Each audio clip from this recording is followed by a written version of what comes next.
কিনা আল্লাহ রাসূল মিজানের কাছে গিয়ে দাঁড়িয়ে বলবে, আল্লাহ আল্লাহ ওজন করেন। আল্লাহ তো জানি নেকির চাইতে পাপ বেশি।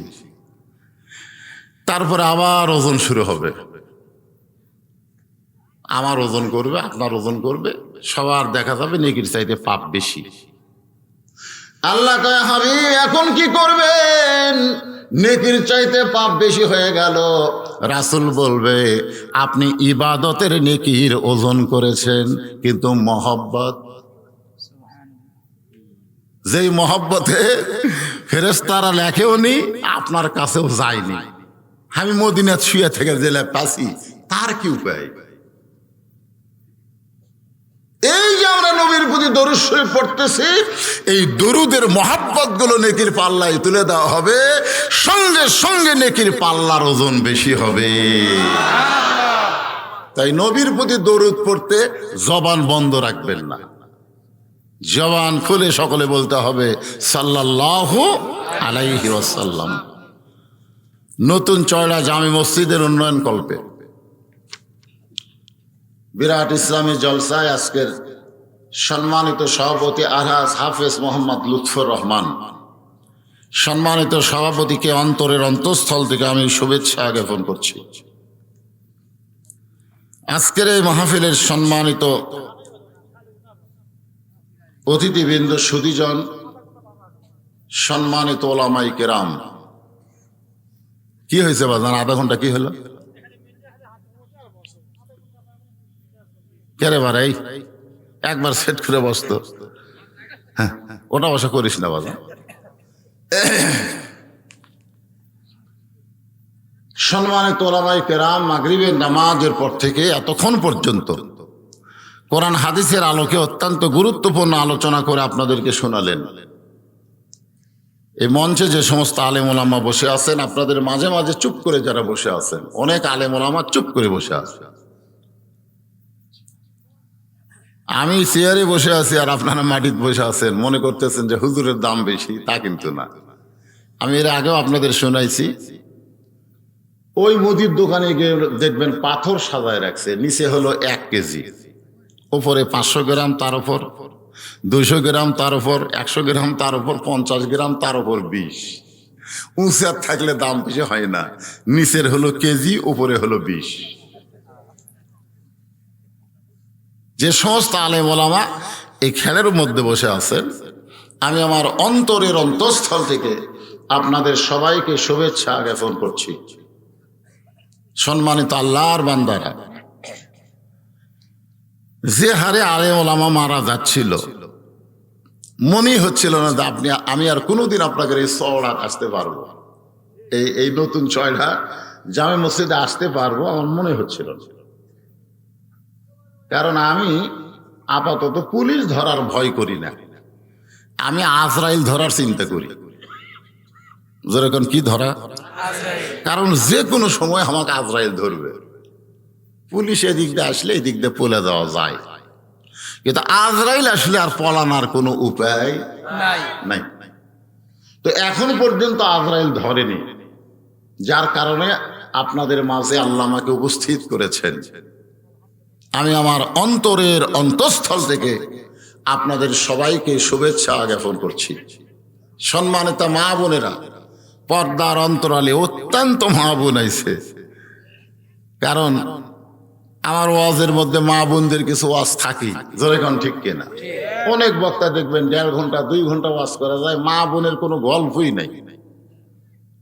এই জন্য সম্মানিত মা বোনেরা, পর্দার অন্তরালে বসে বসে যারা ওয়াজ শুনতেছেন, আমি আমার অন্তরের অন্তঃস্থল থেকে আপনাদের সবাইকে শুভেচ্ছা জ্ঞাপন করে দীর্ঘ কয়েক বছর পরে এই মুহূর্তে আর একবার জানতে চাচ্ছি, আপনারা সকলে কেমন আছেন?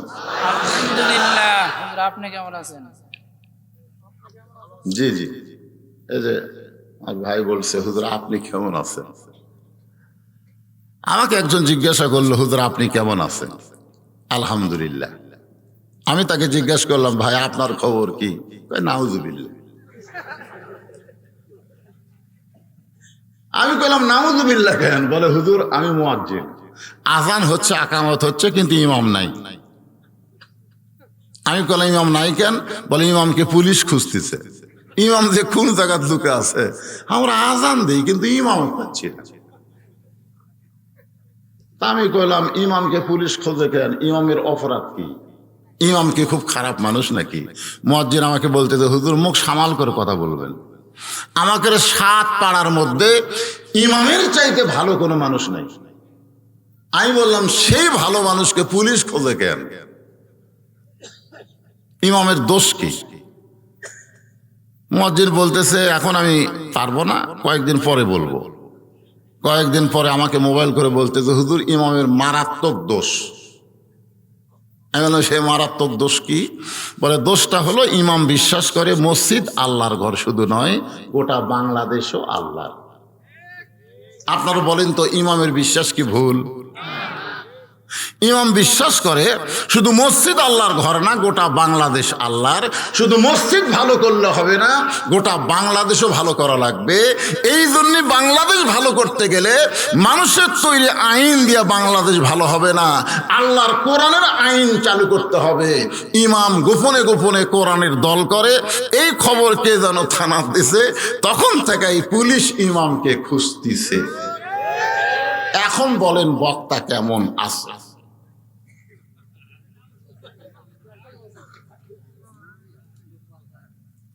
উপায় নাই রে, উপায় নাই রে, উপায় নাই।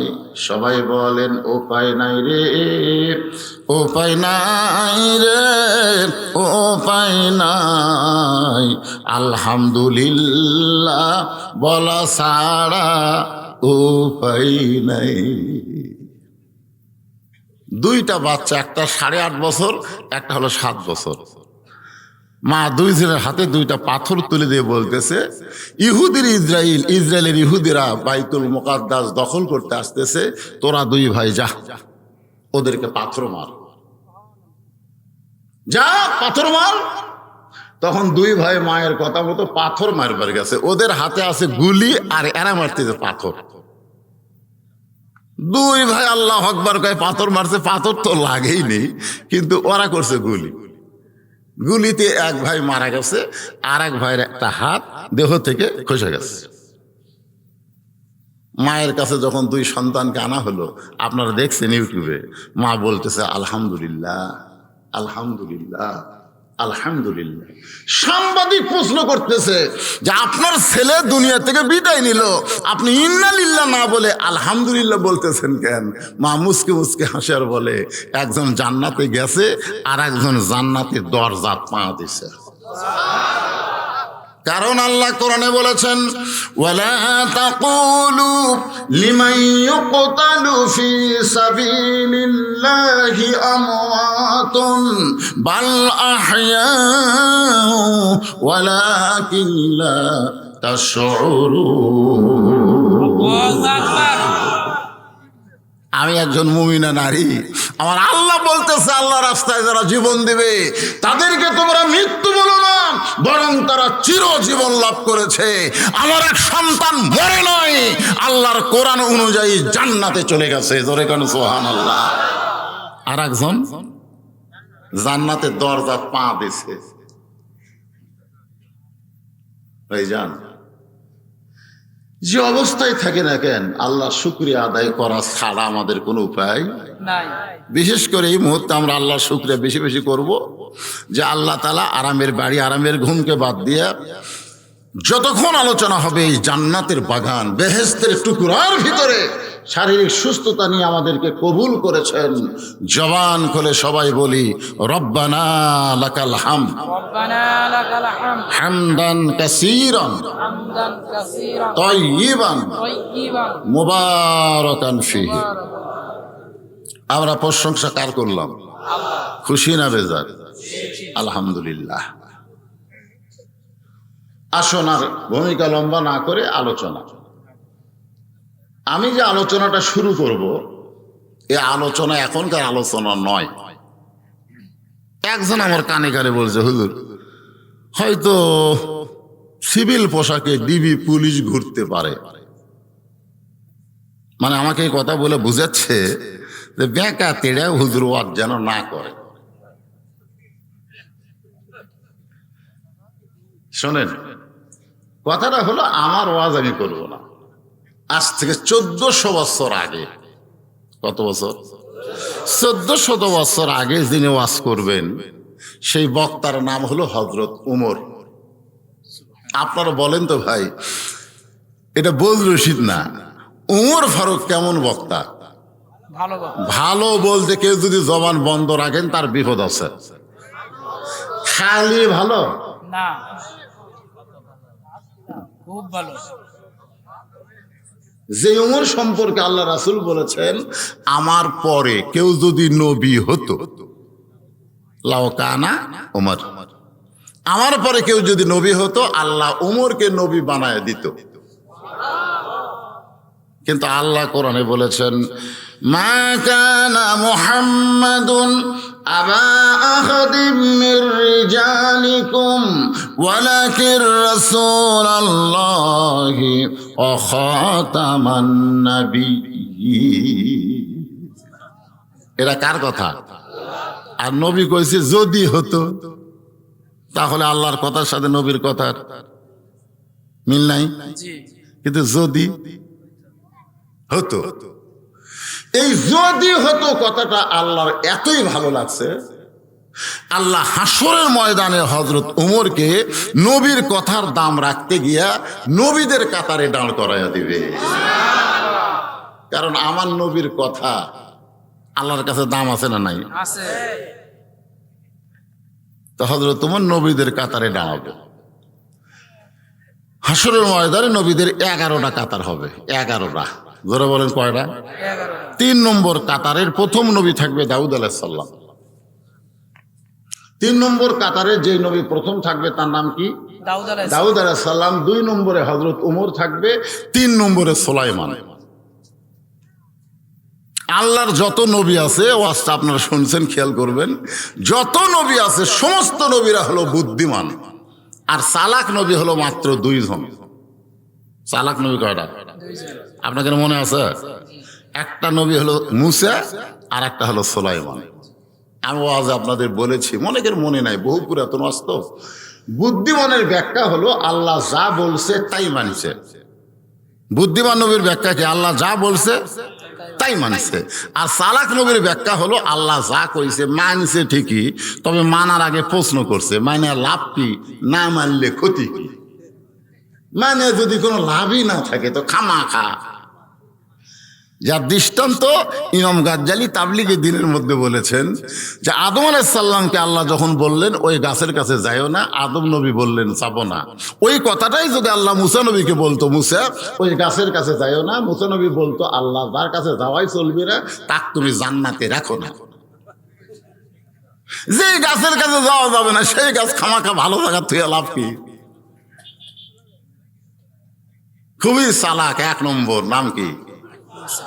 আল্লাহর কাছে গিয়ে বলতেছে, আল্লাহ আমার যা আছে তোমার তা নাই, আমার যা আছে তোমার তা নাই। 3 বার বলার পর আল্লাহ রাগ করে, এই মুসা, তোর এমন কি আছে যেটা আমি আল্লাহর নাই? মুসা বলতেছে আমার মৃত্যু আছে, তোমার মৃত্যু নাই। আল্লাহ কয় ঠিকই তো তাই রে। খুবই চালাক, বুঝলেন? আর একটা চালাকের নাম হলো সুলাইমান। নাম কি? সুলাইমান। সুলাইমান নবী চিন্তা করবে যে আমার বাবা দাউদের পরই তো আমার থাকার কথা, কিন্তু মাঝখানে গ্যাটিসকে, মানে খাটো খুটো, বুঝলেন না? দাউদ নবী লম্বা, সুলাইমানও লম্বা, কিন্তু উমর ফারুক খাটো খুটো, এর মাঝখানে গ্যাটিসকে। সুলাইমান নবী উমর ফারুকের পিঠে হাত দিবেন, আপনি কোন নবী ভাই? আপনার নামটা একটু শুনবার চাই। সঙ্গে সঙ্গে উমর ফারুক বলবেন, অলিমান খাফা মাকাম রব্বিহি জান্নাতান। সুবহানাল্লাহ। আল্লাহর সামনে দণ্ডায়মান হওয়াকে যারা ভয় করবে তাদের জন্য আল্লাহ 2টা জান্নাত দান করবে। আর তুমি কি করতেছ? আপনি কোন নবী ভাই? আমি কোন নবী টবি না, আমার নাম হলো উমর। সুলাইমান নবী নবীর কাতার থেকে সরে যাবে, মানে এত জোরে বলবে রাস্তাতে গেলে শয়তান কয়দিন যায় না। আমি কোনো নবী টবি না, আমি হলাম উমর। সুলাইমান কয় কে রে, এত নবীর মধ্যে তো উমর নবী নাই। সমস্ত নবীর নাম সুলাইমান নবীর মুখস্থ, ধরে গান সুবহানাল্লাহ, কিন্তু উমর নামে তো কোনো নবী নাই, তুমি নবীর কাতারে কেন দাঁড়াইলে ভাই? ওমর ফারুক বললেন এইটা কিসের কাতার? সুলাইমান বলবেন তোমার সামনে দাঁড়ায় আমার বাবা দাউদ আলাইহিস সালাম, আর আমার নাম হলো সুলাইমান। সঙ্গে সঙ্গে ওমর ফারুক জোড়হাত করে বলবে, ওগো আল্লাহর নবী সুলাইমান, আমি বড় বেয়াদবি করেছি, নবীর পিছনে রেখে আমি ওমর সামনে দাঁড়াইছি, আমারে মাফ করে দেন। এই কথা বলে নবীর কাতার ছেড়ে যখন ওমর চলে যাবে, আল্লাহ ডাক দেয় বলবো, ওমর, আমার দোস্ত বলেছিল আমার পরে কেউ যদি নবী হতো ওমরকে আল্লাহ নবী বানাই দিত। দুনিয়াতে তোমাকে নবী করা হয় নাই, কিন্তু হাসরের ময়দানে আমার দোস্তের কথার দাম রাখতে গিয়া তোমাকে নবীর কাতারে দাঁড় করাইছি। ওমর কানবে আর বলবে, আল্লাহ, শুধু তোমার দোস্তের কথার তুমি দাম রাখবা, আমি ওমরের কথার কি তুমি দাম রাখবা না? আল্লাহ কয়, ওমর তুমি কি বলবার চাও? ওমর বলতেছে, কোনো নবীর কাতারে না, বিশ্ব নবীর উম্মতের কাতারে আমি দাঁড়াবার চাই।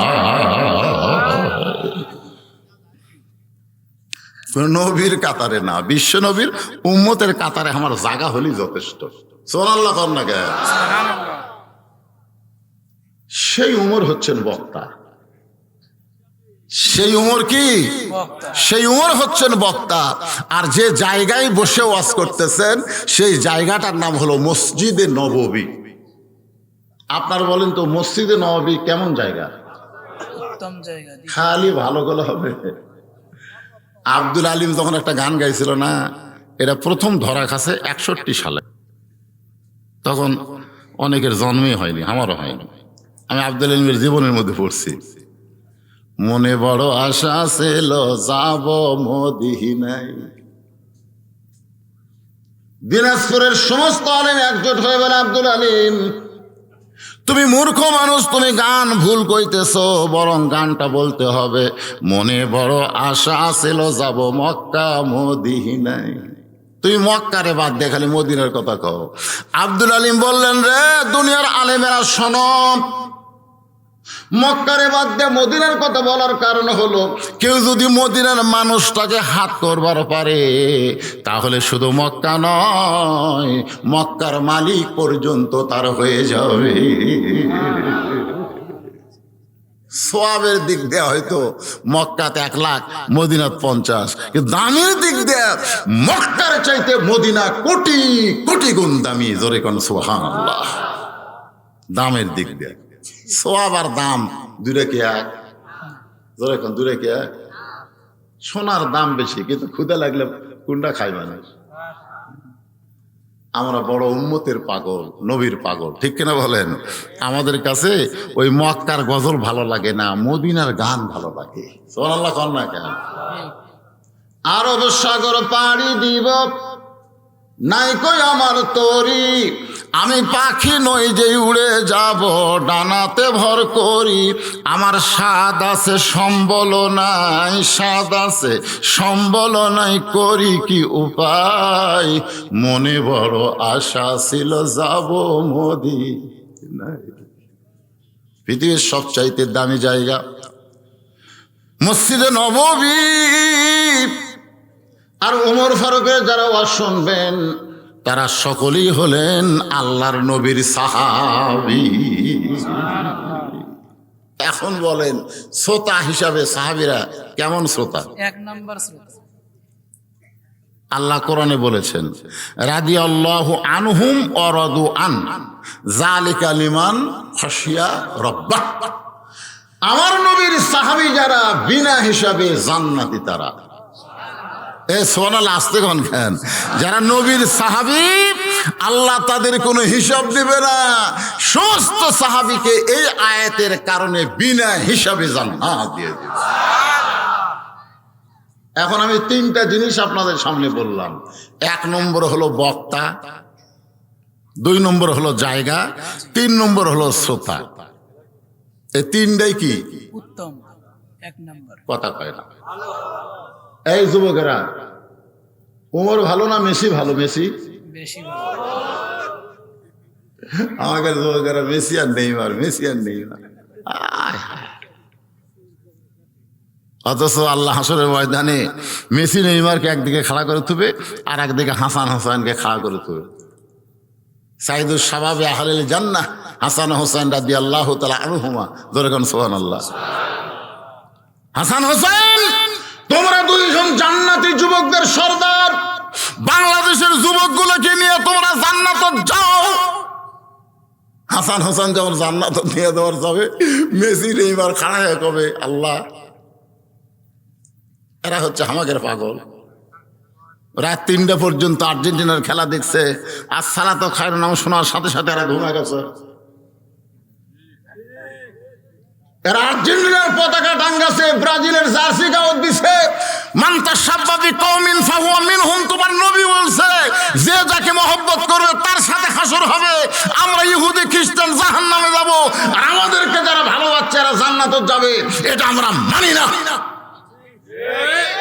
তখন আল্লাহ তাআলা কইবি, রাস্তা ঘুরে এই দুটার সাথে জান্নাতে যা।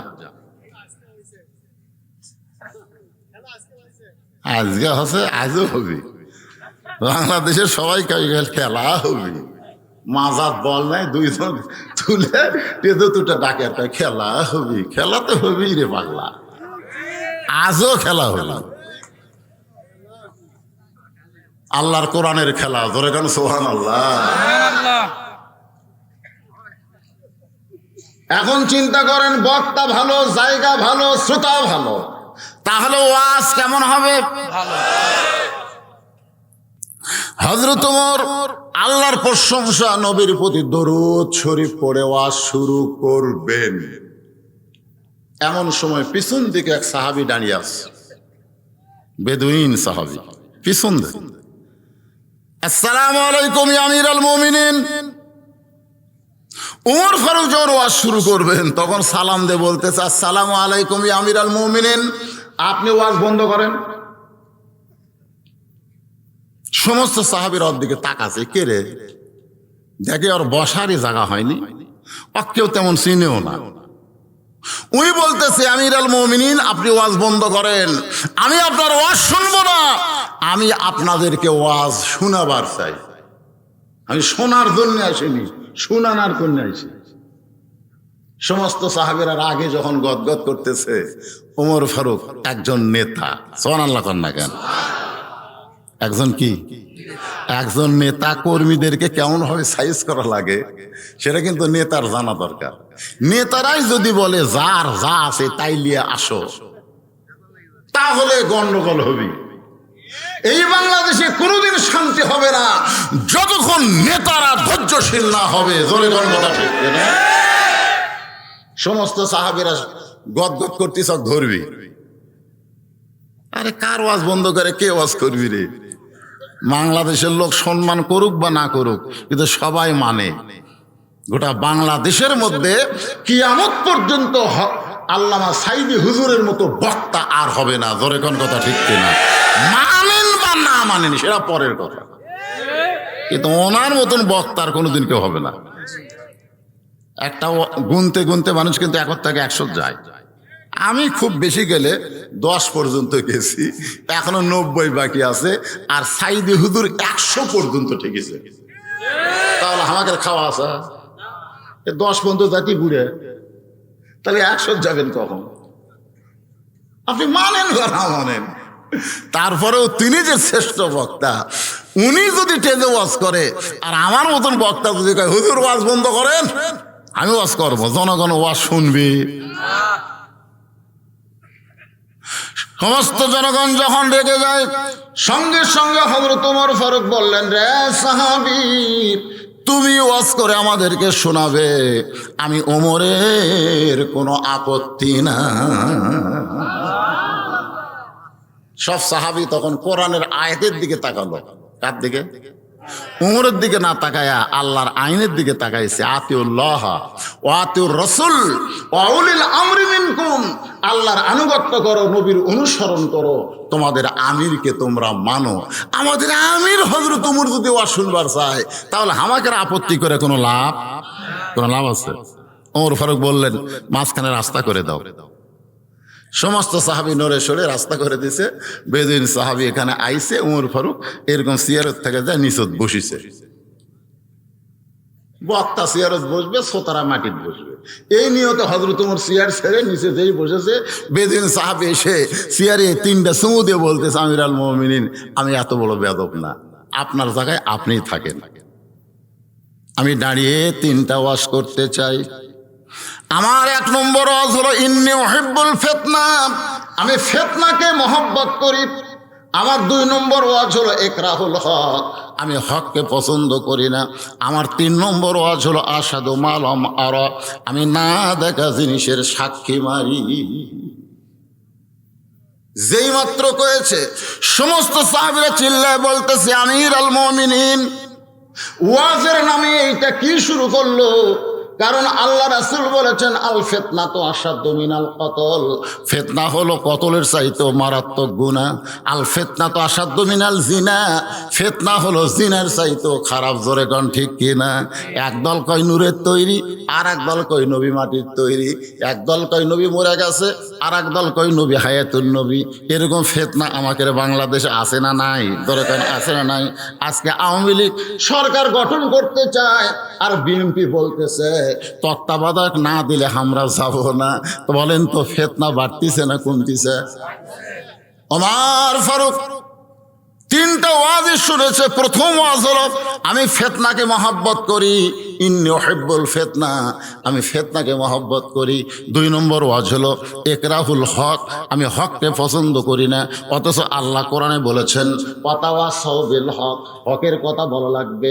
কুল জাল হক ওয়া যাহাকাল বাতিল ইন্নাল বাতিলা কানা যাহুকা, দরকার হলে হকের জন্য জীবন দেওয়া লাগবে, কিন্তু বাতিলের সঙ্গে আপোষ করা যাবে না। এরকম কথা ঠিক কিনা? দরকার হলে হকের জন্য ফাঁসির মঞ্চে যাবে, কিন্তু বাতিল রাষ্ট্রপতির কাছে বাঁচার দরখাস্ত লিখবে না। যেরকম কথা ঠিক কিনা? হক হক হক যাহাকাল বাতিল। আর এই বেটা ওয়াজ করছে 2 নম্বর, আমি হককে পছন্দ করি না। 3 নম্বর ওয়াজ হলো আশহাদু মা লাম আরা, আমি না দেখা জিনিসের সাক্ষী মারি। 71 সালে জন্ম লিয়া সাক্ষী হচ্ছে। বিচারক বলতেছে, তুই যে যুদ্ধ অপরাধীর বিপক্ষে সাক্ষী দিস, তোর জন্ম কখন? 71।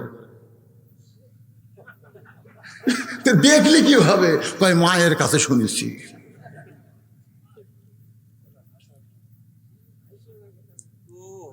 রে, না দেখে জিনিসের সাক্ষী দেওয়া যাবে? ওমর ফারুক সাহাবীর দিকে তাকায় দেখলেন, এক যদি আমি এখন ছেড়ে দিই, মমতাজ আমাদের বাংলাদেশের একজন, আগে করর এমন আখেরের কাজ, ধ্যান যোগে হয় দিলের নামাজ, ও তোমার পাঞ্জে গানা নামাজ পড়া লাগবে না। মায়েশা ঘুম থেকে তাকায় দেখে রাসূলের পায়ের গোড়া ফুলে উঠছে। ওই জেলের মধ্যে যায় কোনো ঝামেলা নাই। আসলে জেলের মধ্যে ঝামেলা নাই, কারণ আমি কয়েকবার গেছি তো, যাই দেখছি ওর ভিতরে আরাম ভাই, কোনো টেনশন নাই, খুবই আরাম। তো আমি যা দেখছি ওই বাইরেও যে কাম, ভিতরে একই কামই। এই সবাই সবাই হুজুর ওয়াজ করেন, তো আরো 10-15-20 জন বসে ওয়াজ করি। হুজুর নামাজ পড়ান, আমি নামাজ পড়াই। মাঝে মাঝে 2 জন হুজুর কাউটি পা দেই, ওরাই লাগবে না ভাই। তো এখন হেফাজতের জন্য একটা রাখা, আর একটা অন্যায় করার কারণে রাখা। ধরে কোন কথা ঠিক কিনা? আমাদের বাংলাদেশের তথ্যমন্ত্রী বলেছে ওনাদেরকে হেফাজতের জন্য আমরা রাখছি। ওমর ফারুক হেফাজতের জন্য ওই বেদুইন সাহাবীকে জেলখানায় বন্দি করলেন। এশার নামাজ পড়ে বাড়িতে গেলেন।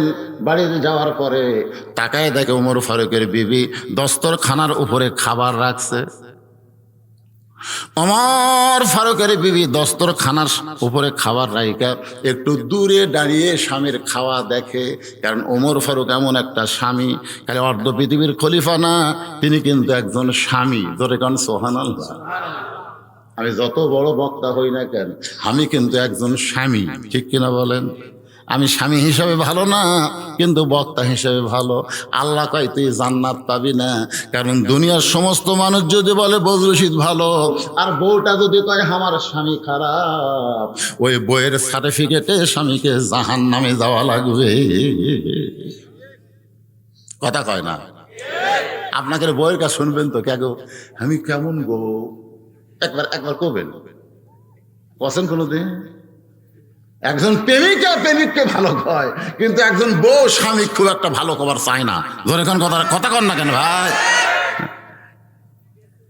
ওমর ফারুকের বিবি দূর থেকে তাকায় দেখে তার স্বামী রুটি আর হালুয়া খাওয়ার পরে দুই হাত করে দোয়া করে প্রতিদিন, আল্লাহ আমার বউটা কষ্ট করে রুটি আর হালুয়া তৈরি করে দিল, আমার সেই বউকে তুমি জান্নাত দিও। ওগো আল্লাহ, আমি উমর যদি জান্নাত পাই, জান্নাত তো পাবেই, কারণ কয় নম্বর? জান্নাতের কয় নম্বর? যদি আমি উমর জান্নাত পাই, তাহলে আমার আব্দুল্লাহর মাকে নিয়ে জান্নাতে থাকবার চাই। আমি জান্নাতে কোনো হুরগেল মান চাই না, আমার বউটাকে নিয়েই আমি জান্নাতে থাকবার চাই। এখন আপনার বলেন, এমন দোয়া যদি কোনো স্বামী করে, ওই বউটা তার উপর বেজার হবি না খুশি হবি? আর আমরা কি দোয়া করি? নামাজ পড়ি, আল্লাহ আল্লাহ একটা হুর দি আল্লাহ। বউ কয় কে রে, ভালোই দোয়া করতে করতে হুর কি? মনাদায় শেষ করলে স্বামীকে বলতে, স্বামী গো আপনি যে ফিস করে হুরের কথা বললেন, হুর কি? বলে হুর হলো সুন্দরী, তোর মতন ব্যাসাই জানা। দুনিয়াতে ঠকছি মরার পর আর ঠকবার চাই না, আল্লাহ যেন আমাকে হুর দেয়। বউ চিন্তা করে, 3 বেলা ভাত পাক করে খাওয়ায়, কারেন্ট গেলে পাকার বাতাস করি, ফাটা পায়ে ভেজনি লাগে দেই, আর এই হাওয়াক বাদ দে হুর চায়। পরদিন বউ দোয়া করতেছে ফজরের পরে, আল্লাহ আমাকে জান্নাত দিও, জান্নাত একটা হুরা দিও। স্বামী কয় কে রে বিবি, হুরা কি? বলে হুরা হলো সুন্দর যুবক, তোমার মতন পাও ফাটা না, তুমি ল্যাপের ওয়ারও ছিড়ছো, আমার পাও ছিড়ছো। কারণ স্বামী যদি পাও ফাটা হয় আর একই কম্বলে তলে থাকতে গিয়ে যদি পায়ের একটা খষ্টন খায়, বউ এত উপায়ে বলবি মহরণা মাফ করে দিলাম, ল্যাপ পাল্টাও। জোরে কোন কথা ঠিক কিনা? এই সামনে শীতকাল আসতেছে, প্রত্যেকটা পুরুষ মানুষ একটা করে ভ্যাজলিন পকেটে তুলবেন, পায়ের গোড়া যেন না ফাটে। এটা ওয়াজ লয়, এটা কি? তেরাই তো ওয়াজ। ভালো করে মনোযোগ দিয়ে শোনেন। ওমর ফারুক দোয়া করতেছে বিবির জন্য প্রত্যেক দিন।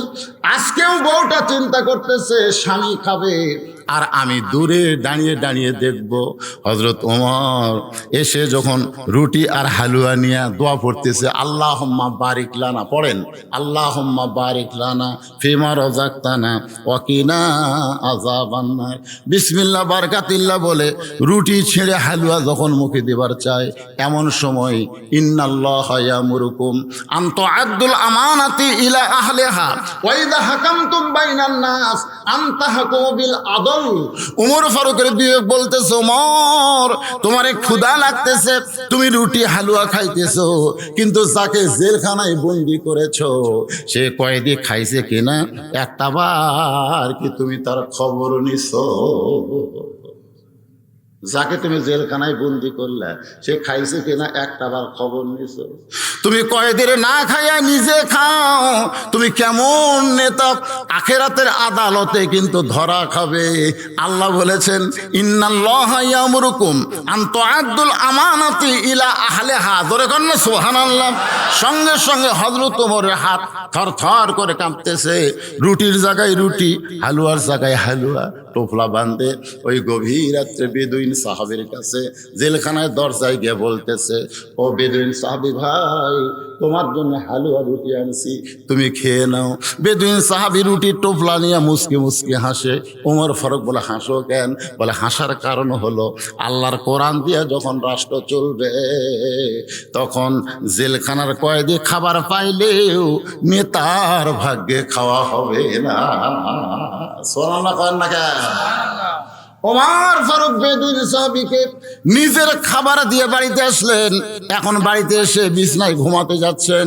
আল্লাহ রাসূল বলেছেন, তোমরা এশার নামাজের পরে বেশি লম্বা সময় নষ্ট করবা না, তোমরা ঘুমায় যাবা। কারণ তোমাদের তাহাজ্জুদের মহব্বত আর ফজরের জামাত তোমাদেরকে ধরা লাগবে। জোরে কোন কথা ঠিক কিনা? ফজরের কিন্তু নামাজ না, ফজরের হলো জামাআত। আর তাহাজ্জুদ কিন্তু নামাজ না, তাহাজ্জুদ হলো মহব্বত। আল্লাহ কোরআনে বলেছেন, অমিনাল লাইলি ফাতাহাজ্জাদ বিহি নাফিলাতাল লাক।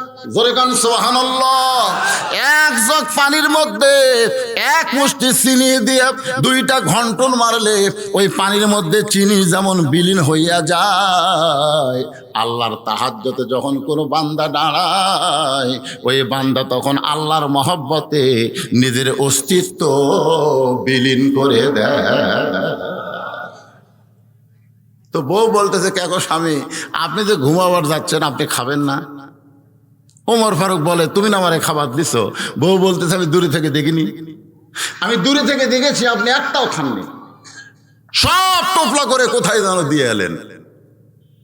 আসেন, আপনাকে না খাওয়ায় আমি কোনোদিনও খাই না, আমি আপনার খাওয়া দেখি তারপরে আমি খাই।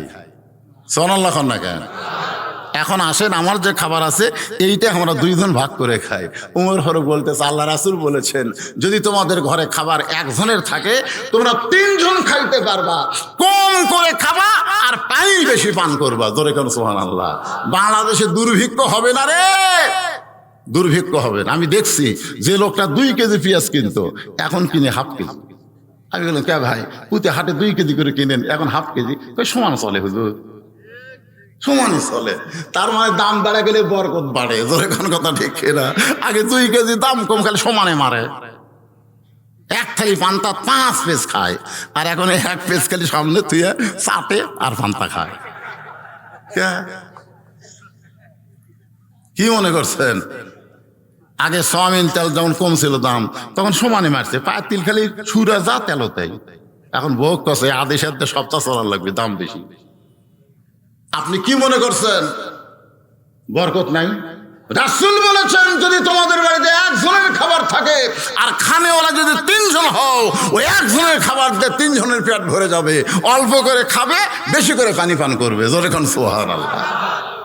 ওমর ফারুক তার বিবির খাবারটা সামনে নিয়ে স্বামী স্ত্রী মিলে যখন খাবারের নিয়ত করে দোয়া পড়েছে, ওমর ফারুক রুটে ছিঁড়ে যখন মুখে দিবার চায়, এমন সময় বিবেক বলতেছে, ওমর, যাকে কারাগারে বন্দি করছো সেই যদি বাড়ির অভিভাবক হয়, আর অভিভাবক যদি কারাগারে বন্দি থাকে, তার বাড়ির খবর না নিয়ে তুমি কেমনে খাও? আজকে আমির হামজা জেলখানাত বন্দি। জোরে কোন কথা ঠিক কিনা? আমরা যারা বক্তা আমরা মনে করতেছি আমির হামজা জেলখানাত বন্দি, তার 2টা ছোট বাচ্চা আছে, একটা হলো 8.5 বছর, একটা হলো 4.5 বছর, তার একটা 27 বছরের বিবি আছে, কিন্তু অভিভাবক আমির হামজা জেলখানাত বন্দি। জোরে কোন কথা ঠিক কিনা? বিবেক বলতেছে, ওমর, যাকে জেলখানায় বন্দি করছো সে যদি বাড়ির অভিভাবক হয়, আর অভিভাবক জেলখানায় বন্দি রাখলে তার পরিবারের খবর না নিয়ে তুমি কেমনে খাও? উমরের হাত থর করে কাঁপতেছে, রুটির জায়গায় রুটি, হালুয়ার জায়গায় হালুয়া পড়ে গেছে। বউ বলতেছে, আপনি কি খাবেন না? বলে, যাকে খাবার দিলাম তার পরিবারকে খাবার না দিয়ে আমি কেমনে খাই? বউ বলে, স্বামী গো, আমিও খাবো না, আমি সব খাবার আপনাকে টোপলা করে দিলাম, আপনি তার বাড়িতে দিয়ে আসে। সুবহানাল্লাহ না কেন? কারণ নেতা যদি আমরা ভালো চাই, তাহলে নেতার বউ ভালো হওয়ার দরকার আছে না নাই? যান যান, যাকে বন্দি করেছেন তার পরিবারকে খাবার দিয়ে আসেন। সুবহানাল্লাহ না কেন? শোনেন, এখন স্বামী আছে জেলখানাত বন্দি, বাড়িতে কে আছে? বউ চলে আছে, ঠিক কিনা? তো এখন একজন মেয়ে মানুষ বলতেছে তার স্বামীকে, যান তার পরিবারে খাবার দিয়ে আসে। এখন ওই বইয়ের স্বামীর উপরে অগাধ বিশ্বাস আছে না নাই? যেরকম আছে না নাই? আমার মতন মৌলানা মোবাইল বন্ধ করে ঘুম পাড়া লাগে, জানেন? দুপুরবেলা মোবাইল বন্ধ করে ঘুম পাড়ি। একদিন মোবাইল খোলা রেখে ঘুম পাড়ছি, মোবাইল কে যেন কল করছে, আর বউ দৌড়ে গিয়ে ধরছে, দৌড়ে গিয়ে ধরে দেখে মেয়ে মানুষ। তো বউ তো খেপে গেছে। আমার স্বামী হলো একটা হুজুর, তুমি মানুষ আমার স্বামীরে কল করছো কেন? মেয়েটা বলতেছে আমি ভালোবাসি তো তাই। আমি তো আর জানি না, ঘুম থেকে উঠে দেখি বউ ট্যাপা মাছের মতন মুখ। আমি বললাম কে গো, তোমার দাঁতে কি অসুখ করছে? বউ বলে ওয়াজ করেন না লুচ্চামি করেন। আমি বলি এই রাস্তার ধারত বাড়ি আসতে কও, এত জোরে বজে মেয়ে মানুষ কল করে। আমি দেখি কে কল করছে, ওই নম্বরে কল করে প্রথম শব্দে বললাম মা। মা তুমি নাকি কল করছিলে? হুজুর একজন মেয়ে মানুষ ধরছিল, খুব ভালো না। আমি একটু লাউড স্পিকার দিছি, মা কয়ে এই মেয়ে আমার বউ সম্পর্কে আজে বাজে কথা বলো, তুমি নাকি বলছো আমাকে ভালোবাসো। বলে না হুজুর আল্লাহর শপথ আমি তা বলিনি, আমি বলেছি আমি হুজুরের ওয়াজ ভালোবাসি। আমি বউরে কইলাম কি কইছে, আমারে ভালোবাসে না ওয়াজ ভালোবাসে? কই একটা বাসে তো। সেদিন থেকে বুঝলাম আমার মতন হুজুরকেও পর্যন্ত আমার বউ সন্দেহ করে। জোরে কোন কথা ঠিক কিনা? আর ওমর ফারুক এমন একজন নেতা, তার বউ খাবার টোপলা করে দিয়ে বলতেছে যান, যাকে বন্দি করেছেন তার পরিবারের কাছে খাবার দিয়ে আস। গভীর রাত্রে হযরত ওমর খাবার টোপলা নিয়ে বেদুইন সাহাবীর পরিবারের দিকে রওনা দেয়। কিছু দূর যাওয়ার সাথে সাথে একটা করুণ কণ্ঠ শুনতে পায়, ছোট্ট একটা বাচ্চা কে যেন কাঁদতেছে, ও বাবা এত রাত হয়ে গেল, তুমি কেন বাড়িতে আসো না বাবা? তুমি কি জানো না তোমাকে ছাড়া আমি খাইও না, তোমাকে ছাড়া আমি ঘুমাইও না। বাবা গো তুমি কোথায় গেলে? এত রাত তো কোনোদিন হয় না, আজকে এত রাত হয়ে গেল, তুমি কেন আসতেছো না? ওমর ফারুক বুঝবার পারলেন যাকে কারাগারে বন্দি করছি নিশ্চয়ই এই ব্যক্তির সন্তান হবে। ওমর ফারুক খাবার টোপলা নিয়ে ওই ছেলেটার সামনে গিয়ে বলতেছে বাবু এই খাবার টোপলা নিয়ে তুমি তোমার বাড়িতে যাও, তোমার মা রে নিয়ে তুমি এই খাবার খাও। ছেলেটা বলতেছে পথিক তুমি আসলে একজন ভালো মানুষ, দুনিয়ার কেউ আমার কাছে খাবার নিয়ে আসে নাই, আর তুমি খাবার নিয়ে আসলে, কিন্তু তুমি তো জানো না আমার বাবা ছাড়া আমি কোনোদিন খাইও না, আমার বাবা ছাড়া কোনোদিন আমি ঘুমাই না। ওমর ফারুক ছেলেটার কপালে একটা চুমা দিলেন। এটা কি ছেলে রে, কি ছেলে? বাবা ছাড়া খায়ও না, বাবা ছাড়া ঘুমায়ও না। এখন বউ পাইয়া বাপ মা ছাড়া ওই শাহজাদপুর থাকে, বাসা লিছে, আর বাপ থাকে গ্রামে। জোরে কোন কথা ঠিক কিনা? আপনি জানেন এরকম আছে না নাই? জোরে কোন আছে না? ছোট্ট বাচ্চাটা বলতেছে আমি বাবা ছাড়া খায়ও না ঘুমাই না। উমর ফারুক বলতেছেন আমি তোমার বাবা হইয়া এই টোপলা থেকে রুটি হালুয়া বের করে তোমাকে একটু খাওয়াবার চাই। ভাইজান একটু মনোযোগ দিয়ে শোনেন। উমর ফারুক যেই মাত্র কইছে আমি তোমার বাবা হইয়া এই টোপলা থেকে বের করে তোমাকে খাওয়াবার চাই, সঙ্গে সঙ্গে ছেলেটা বলে পথিক তুমি কি আল্লাহর কোরআন পড়ো না? সুবহানাল্লাহ। ওই ছোট্ট বাচ্চা হযরত ওমরকে বলতেছে তুমি কি আল্লাহর কোরআন পড়ো না? আল্লাহ কোরআনে বলেছেন ওয়া কাযা রাব্বুকা আল্লা তা'বুদু ইল্লা ইয়াহু ওয়া বিল ওয়ালিদাইনি ইহসানা। ধরে কান সুবহানাল্লাহ। তুমি কি আল্লাহর কোরআন পড়ো না? আল্লাহ কোরআনে বলেছে আল্লাহর পরেই হলো বাপ মা। হ্যাঁ তুমি আমার বাপ হবার চাও, আমার বাপ একটাই। আজকাল বাংলাদেশে কিছু ভেজাল বাড়াছে, এর বাপের হিসাব নাই, আছে না নাই? আমার দয়াল বাবার দরবারেতে কেউ ফেরে না খালি হাতে, সারি বাবা কেল্লা বাবা উমুক বাবা তুমুক বাবা ন্যাংটা বাবা, হয় ন্যাংটা বাবা, এই বাবার কোনো হিসাব নাই। অথচ এই ছোট্ট ছেলে বলতে পথিক তুমি কি আল্লাহর কোরআন পড়ো না? আল্লাহ কোরআনে বাবার কথাই বলেছে বাপ মাকে হেসান কর, দয়া কর, ভক্তি কর।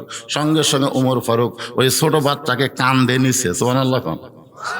যে ছেলে বসে বসে কাঁদতেছে ওরে কান্দে নিছে অর্ধ পৃথিবীর খলিফা, যাকে জেলখানায় বন্দি করছে। ওই জেলের দরজা এনে বলতেছে ওই যে তোমার বাপ, ওই যে তোমার বাপ, তোমার বাবার সঙ্গে এখন খাও। এই কথা বলে উমর ফারুক সরে গেছে। ছেলে জেলের দরজা গিয়ে বলতেছে বাবা বাবা তুমি কি জানো না তোমাকে ছাড়া আমি খাই না? এত রাত হয়ে গেল, একজন পথিক আমার সামনে খাবার লেগে গেল, আর তুমি এটি বন্ধু হয়ে আসো। তোমাকে কে বন্ধ করছে? খালি নাম ডাকো, খালি নাম ডাকো, আমি তাকে সাইজ করবার চাই। ওমর ফারুক দূরে থেকে হাসতেছে আর মনে মনে চিন্তা করতেছে, এরাই হলো প্রকৃত সন্তান। বাবার কষ্ট দেখলে এরা সহ্য করতে পারে না। জোরে কোন কথা ঠিক কি না? আপনারা বলেন তো, প্রকৃত সন্তান কারা? বাবার কষ্ট দেখলে সহ্য করে পারবে? দরকার হলে বউ পাল্টাবেন, কিন্তু বাপ পাল্টাবার পারবেন না। কথা কন্যা কে রে, এই কথা কন্যা কে? বাংলাদেশে বইয়ের অভাব আছে, হ্যাঁ? সব সময় আপনার কান গরম করতেছে, আপনার বাপ ভালো না, আপনার মাও ভালো না, তোর মাও তোর বাপ। ওটা কোনোদিন কয় না, ওটা কোনোদিন কয় না। কে রে মায়েরা, পর্দার অন্তরে যারা বসে আছেন শোনেন, একটু মনোযোগ দিয়ে শোনেন। স্বামী যদি প্রকৃত সন্তান হয়, স্বামীর সামনে তার বাপ মায়ের কোনো খারাপ কিছু বললে তারা সহ্য করতে পারবে না। জোরে কোন কথা ঠিক কিনা? আর আমরা বয়ে ঝাঁকাইতে, বউ ঝাঁকাইতে। দেশে আইলো কলিকাল, ভেড়া চাটে বাঘের ঘর, মাকে বলে কুটনি বুড়ি, বউ সোনার চান গো, বউ সোনার চান। একটু মনোযোগ দিয়ে শোনেন। ওমর ফারুক দূরে থেকে দাঁড়িয়ে মুচকি মুচকি হাসতেছে, কারণ ছেলেটা বলতেছে, বাবা একটা বার খালি তার নাম কোন, আমি তাকে সাইজ করব। আপনারা বলেন তো, ওই ছোট্ট বাচ্চাকে উমরকে সাইজ করবার পারবি? এজরকম পারবি? কিন্তু এর নাম হলো ভালোবাসা। খালি নামটা বলেন। সঙ্গে সঙ্গে বেদুইন সাহাবী বলতেছে, বাজান, যেই লোকটা আমাকে বন্ধ করেছে সে একজন সাধারণ মানুষ না, সে হলো একজন মহামানব। নামটা হলো তার হযরত ওমর। যেই বলছে হযরত ওমর, সঙ্গে সঙ্গে বেদুইন সাহাবীর সন্তান ওই জেলখানার দরজাত বসে বলতেছে, বাবা আপনি অত্যন্ত খারাপ মানুষ, আপনি তো খুব খারাপ। এখনই কি বললো? খালি নাম কোন, নাম কলে সাইজ করবে। যেই নামটা কইছে সঙ্গে সঙ্গে বলতেছে, আপনি অত্যন্ত খারাপ মানুষ।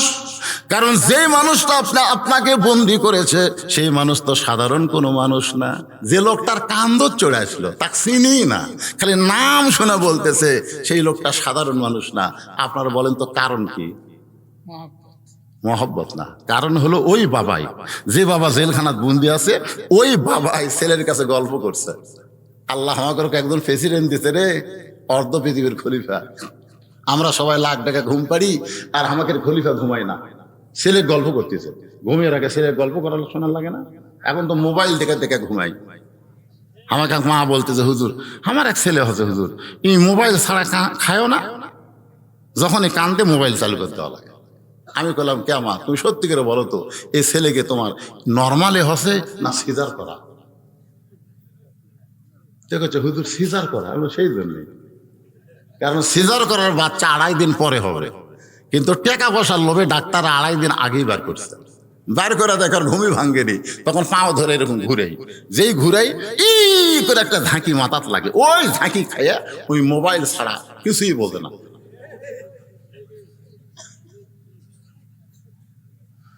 একটু মনোযোগ দিয়ে শোনেন। ওমর ফারুক সম্পর্কে বেদুইন সাহাবী তার সন্তানের কাছে গল্প করেছে, আল্লাহ আমাদেরকে একটা খলিফা দিয়েছে, গভীর রাত্রে সবাই যখন ঘুমায় ওই মহান ব্যক্তি তখন ঘুমায় না, মানুষের দুঃখ কষ্ট নিজের চোখে দেখে ঘুরে বেড়ায়। একদিন গভীর রাতের গল্প শোনো বাবা, আমাদের খলিফা হযরত ওমর মরুভূমির মধ্যে একটা তাঁবু, ওই তাঁবুর মধ্যে কি যেন পাক হচ্ছে, আর ছোট্ট ছোট্ট বাচ্চা ক্ষুধার জ্বালায় মা মা বলে কাঁদতেছে। ওমর ফারুক চিন্তায় পড়ে গেলেন, এই গভীর রাত্রে যদি দুম্বার গোস্ত হয় 8 ঘন্টা লাগবে, উটের গোস্ত হলো বড় জোর 1 ঘন্টা লাগবে, কিন্তু এত রাত গভীর হয়ে গেল এখন পর্যন্ত পাক হয় না, লোকমা দেওয়া ছাড়া তো উপায় নাই। ওমর ফারুক তাঁবুর নিকটে গিয়ে বললেন, মা তোমার 2টা সন্তান ক্ষুধার জ্বালায় কান্দে, আর তোমার গোস্ত সিদ্ধ হয় না, এমন কি সিদ্ধ করা লাগবে, যা হয়েছে সেটাই খাবার দাও। মেয়েটা বলে, পথিক তুমি যে রাস্তা দিয়ে আইছো ওই রাস্তা দিয়ে চলে যাও, আমাদের দুঃখ তুমি বুঝবা না। ওমর ফারুক বলে, মা কি দুঃখ তোমাদের? বলে, আমাদের বাড়ি হলো ইয়ামিন দেশে, আমরা শুনতে পাইলাম মদিনার খলিফা হযরত ওমর অত্যন্ত ভালো মানুষ, আমরা ইয়ামিন থেকে আমার 2 এতিম বাচ্চাকে নিয়ে মদিনায় আইছি গো। বিকালবেলা ওমর ফারুকের দরবারে গিয়া দেখি এত মানুষের ভিড়, আমি ওমরের কাছে আমার বাচ্চা নিয়ে যাইতে পারলাম না। আজকে রাত্রেবেলা অপেক্ষা করে সকালবেলা হযরত ওমরের দরবারে যাব, এই জন্য তাবু টাঙ্গায়া আমার 2টা সন্তানকে নিয়ে ঘুমাবার চাই, কিন্তু এদের পেটে এত ক্ষুধা লাগছে গো, এরা ক্ষুধার জ্বালায় ঘুমাতে পারে না। ওদের সান্ত্বনা দেওয়ার জন্যে আমি পাতিলে পাথর আর পানি দিয়া গোস্ত বলে আমি জাল দিচ্ছি, আমার পাথর সিদ্ধ হবে না, এরাও ঘুম আসে না, এদের ক্ষুধা এত বেশি লাগছে, আমার মনে হয় সকাল পর্যন্ত আমার 2টা সন্তান আর বাঁচবে না। সঙ্গে সঙ্গে ওমর ফারুক বলে, মা একটু ধৈর্য ধরো, মা একটু ধৈর্য ধরো। এক দৌড়ে বাইতুল মালের দরজায় আসলামকে ডাক দেয়, বলে, আসলাম রে, একটা বড় খাবার বস্তা আবার মাথায় উঠে দে। আসলাম বলে, আমি হলাম চাকর, আপনি হলেন অর্ধ পৃথিবীর খলিফা, আটার বস্তা কোথায় নিয়ে যাওয়া লাগবে আমারে বলেন।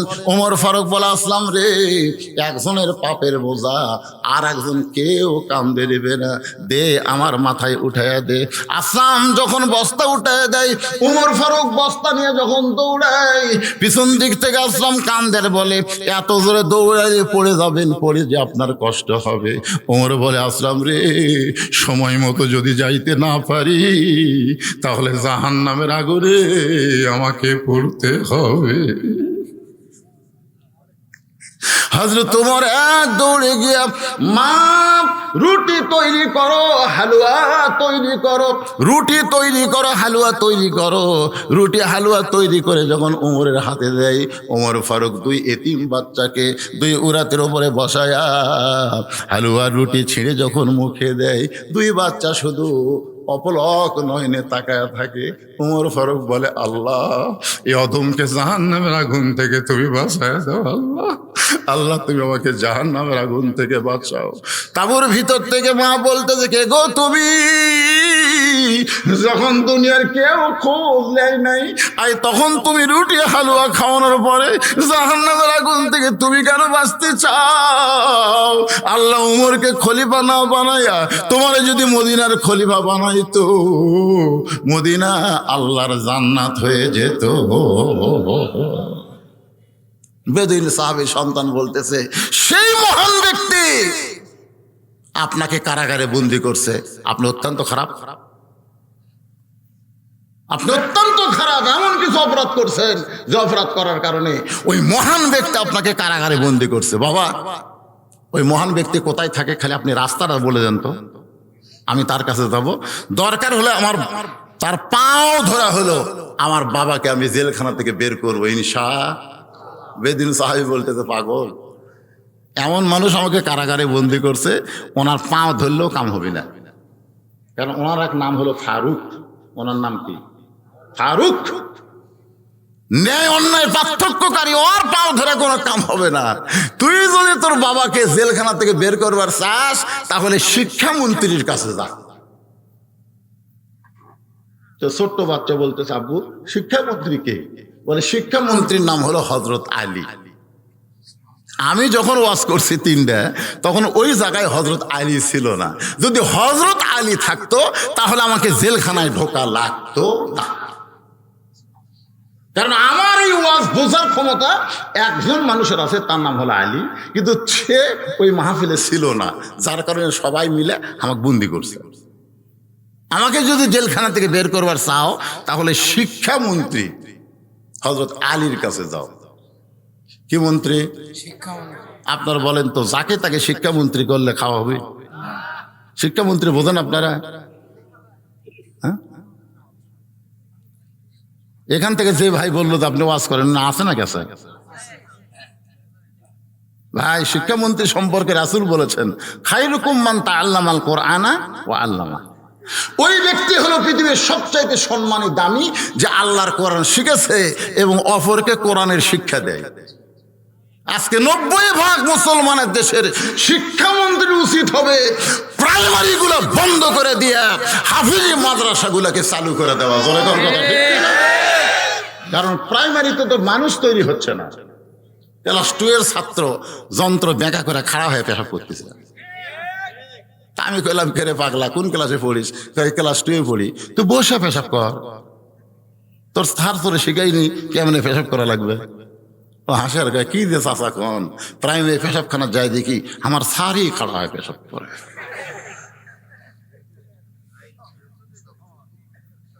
আর স্যারই খাড়া হয়ে পেশাব করে, মাস গেলে 50,000 টাকা বেতন পায়। আর মাদ্রাসায় গিয়ে দেখেন শিক্ষামন্ত্রী, মাদ্রাসায় গিয়ে দেখেন 7 বছরের বাচ্চা মাঘ মাসে ফিস, মাঘ মাসে কি ফিস, ফিস বোঝেন না? না না, অজু গেছে ফিস, অজু গেছে, অজু গেছে। ক্লাসে পড়তে পড়তে ফিস করে বাতাস বার হয়ে গেছে। এখন কি করবি? আচ্ছা আপনার বলেন তো, কোনো পুলিশ আছে, কোন চৌকিদার আছে? ওর কাছে কি আছে? আল্লাহ। 7 বছরের বাচ্চা আসতেছে, কে কোথায় যাবি? অজু করবো হুজুর। কি জন্যে? এই অবস্থা। আমি গেলাম, পাগলা, অজু গেলেও কোরআন পড়া যায়, যা। না হুজুর পড়বো না, অজু করবো। আমি বললাম, আমির হামজা কসে অজু ছাড়াও কোরআন ধরা যায়। না হুজুর, আমি আমির হামজা মানি না, অজু করবো। তা আমি বললাম, কে তুই হামাক মানিস না? আপনাকে মানি, যা অজু ছাড়া কোরআন পড়, যত পাপ হবি আমার হবি, যা। এমন দাবার দিয়েছি, ওই গেছে। আমি চিন্তা করলাম, ওই কি যাই কোরআন শরীফ ধরবি নাকি? এটা দেখা লাগবে না আমার। তখন সিয়ার স্যার এসে জানলার কাছে ফাঁক দিয়ে দেখি ওই দরজার ফাঁকে লুকে আসছে। আমি খালি দেখতেছি আমি সিয়ারও তাছি কি নাই, যেই দেখে সিয়ার খালি আবার বাড়াচ্ছে। আমি তুই আবার বাড়াইছিস কেন? বলে হুজুর আপনি মাদ্রাসা বাইর করে দেন, লায়াবুসুহিল্লাল মুতাহহারুন। আমি ততক্ষণ পর্যন্ত কোরআন ধরতে পারবো না যতক্ষণ পর্যন্ত আমি ওযু না করবো। জোরে কোন সুবহানাল্লাহ। কি ভয়, কি ভয়! এই জন্য প্রথম শব্দ হয়েছে ইকরা, পড়ো বিসমি রাব্বিকাল্লাযী খালাক।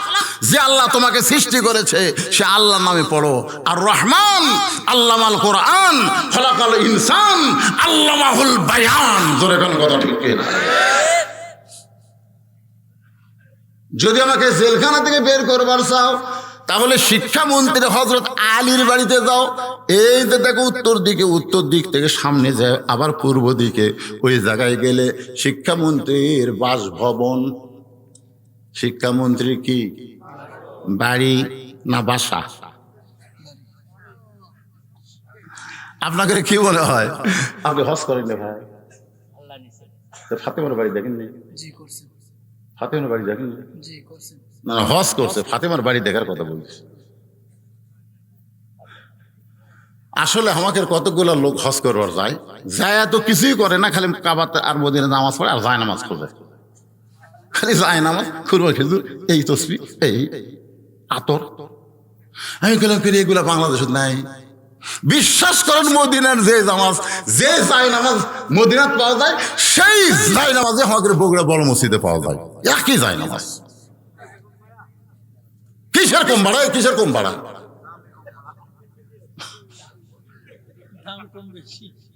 অথচ এইগুলো কিনবার সময় নষ্ট করে, মা ফাতেমার বাড়ি দেখে না, হযরত আলীর মসজিদ দেখে না, মসজিদে গানামা দেখে না, তাইফের ময়দানে হালিমাতুস সাদিয়ার বাড়ি দেখে না। আপনি জানেন যেই রকম বাড়ি ছিল রাসূলের সময়, হালিমাতুস সাদিয়া কোলে নিয়ে লালন পালন করছে, কিয়ামত পর্যন্ত ওই বাড়ি ওই রকমই থাকবে। জোরে কোন সুবহানাল্লাহ। এটা আল্লাহর কুদরত। এখন শিক্ষামন্ত্রী বাড়ি হবি না বাসা হবি? আমার ভাই কয় বাড়ি হবি। আমাকে এমপির বাড়ি নাই, বাসা। উপজেলা চেয়ারম্যানের বাড়ি নাই, বাসা। অথচ আব্দুল আলিম বলছে, এপারে তোর বসত বাড়ি, ওই পারে তোর বাসা। কে গুনাহ হবে? গান গালে গুনাহ হবে? তাহলে আমার সঙ্গে গুনগুন করে বলো, এপারে তোর বসত বাড়ি, ওই পারে তোর বাসা। ভবদরিয়ায় পাড়ি দিতে, ভবদরিয়ায় পাড়ি দিতে কেমনে করলি আশা। এপারে তোর বসত বাড়ি, ওই পারে তোর বাসা। লাভ করিতে আইসারে ভবে, হইলারে বেদিশা। রতন কাঞ্চন বহদল দিয়া কিল্লি তামাশিসা। নিজের যৌবনকে শয়তানের পথে ব্যয় করে রতন কাঞ্চন বদল দিয়া তুমি দুনিয়া কামাই করেছো, অথচ এই দুনিয়া ছেড়ে তোমাকে কবরের জগতে যাইতে হবে। এই দিনে আব্দুল আলিম বলেছে, আল্লাহর বান্দা, দুনিয়াতে যতই 7 তলা 10 তলা 20 তলা নির্মাণ করো, এইগুলা তোমার বাড়ি না, এগুলা তোমার বাসা না, এগুলো হলো বসত বাড়ি। তোমার বাসার নাম হলো আল্লাহর জান্নাত। এখন শিক্ষামন্ত্রীর বাসভবনে, কে রে এই মাঝখানে এই দূরে কে ঘরে রে, এই দূরে কে রে, এরা কি সিজার করে নাকি রে? আসলে এই বাচ্চাদেরকে এই রাতে, শোনেন, এই ছোট ছোট বাচ্চাদেরকে এই রাতে বাইরে যাওয়া যাবে না, ঠান্ডা লাগবে, ঠান্ডা লাগবে। আমাদের বগুড়াতে এরকম ছোট ছোট বাচ্চারাও গ্যাং তৈরি করছে, জানেন? এর নাম দিয়েছে কিশোর গ্যাং। হায় কি যে সামনে আসতেছে ভাই, আমরা যে কি দেখবো। সেদিন এক ছেলে, ছোট ছেলে, আমার চোখের টার্গেট লাইট মারছে, ওই কোনার থেকে সরাসরি আমার চোখত মারছে। টার্গেট লাইট বোঝেন না, টার্গেট লাইট মারা দিচ্ছে। আমি যখনই ওয়াজ শুরু করি তখনই চোখত মারে। আমি বললাম, কে রে ওটা, কে ডিস্টার্বই করতেছে? একজন চুপ চুপ করে যাক ধরে আনছে, ধরে নিয়ে এসে বললাম, কে রে, তুই কি নর্মালি হয়েছিস না সিজার করা? এই জান, এই ছোট ছোট বাচ্চাদেরকে আপনারা এখনই সাইজ করে। এই জন্য রাসূল বলছে 7 বছর থেকে নামাজের তালিম দাও, 10 বছর থেকে জোর করে ধরাও। কারণ এক নামাজি পারে ইন্না সালাতা তানহানিল ফাহশাই ওয়াল মুনকার, একমাত্র নামাজি পারে মানুষকে যাবতীয় খারাপি থেকে বাঁচাই দিতে। জোরে কোন কথা ঠিক না? এইরকম বয়স থেকে নামাজ শিখান লাগবে। আর 10 বছর থেকে পড়বার না চাইলে ঘাট ধরে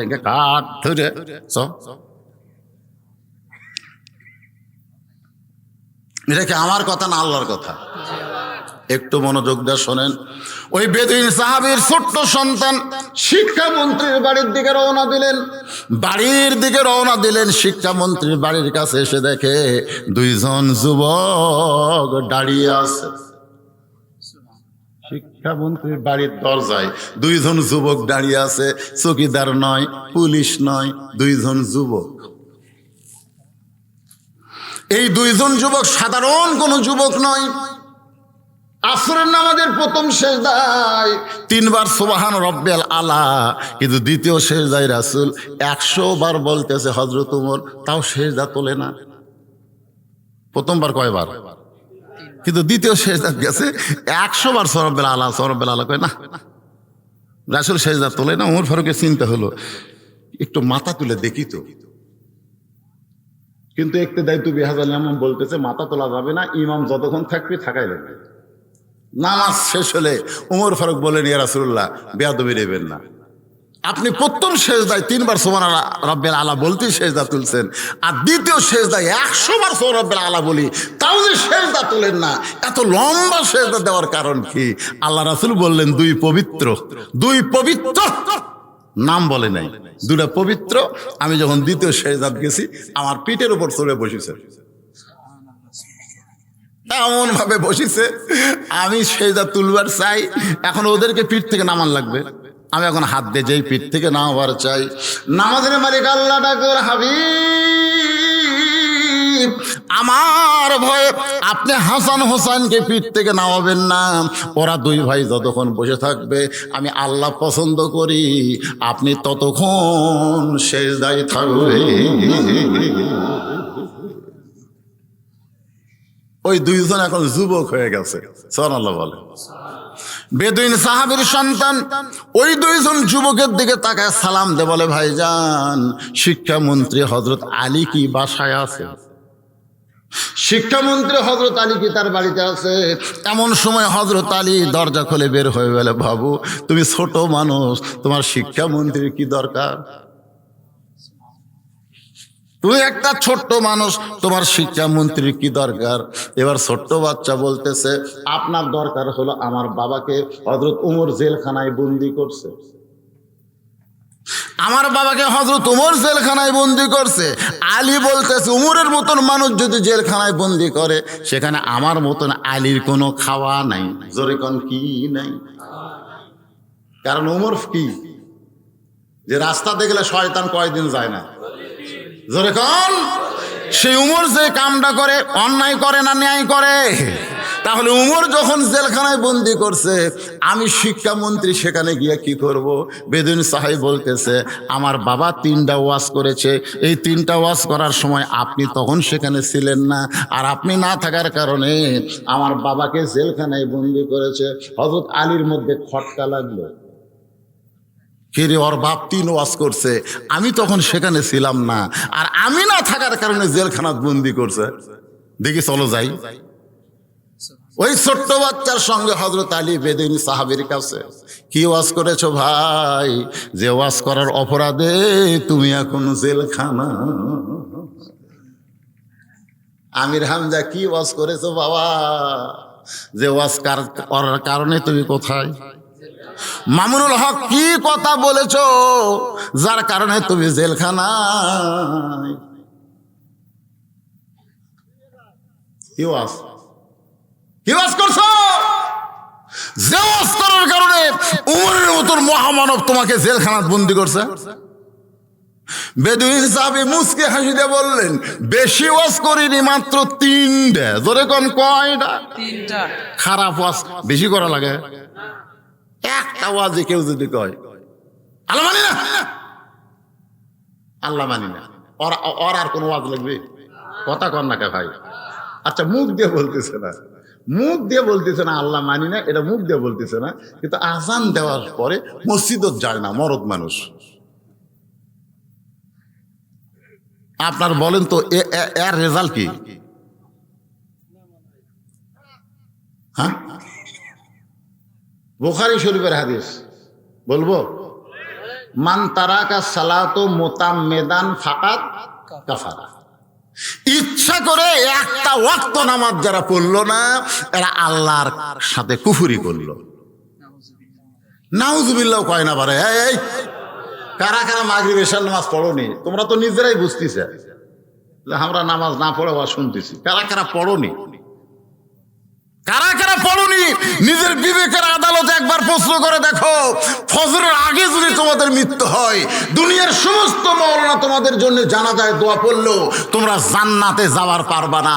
আর যদি মাগরিব এশার নামাজ পড়ে ঘুমায় যাও, ফজরের আগে যদি মারা যাও, একটা মানুষও তোমাদের জানাজা না পড়লেও আল্লাহ তোমাদেরকে নামাজের কারণে জান্নাত দিয়ে দিবে। আপনি জানেন কবরে যাওয়ার পরে প্রথম প্রশ্ন কি হবে?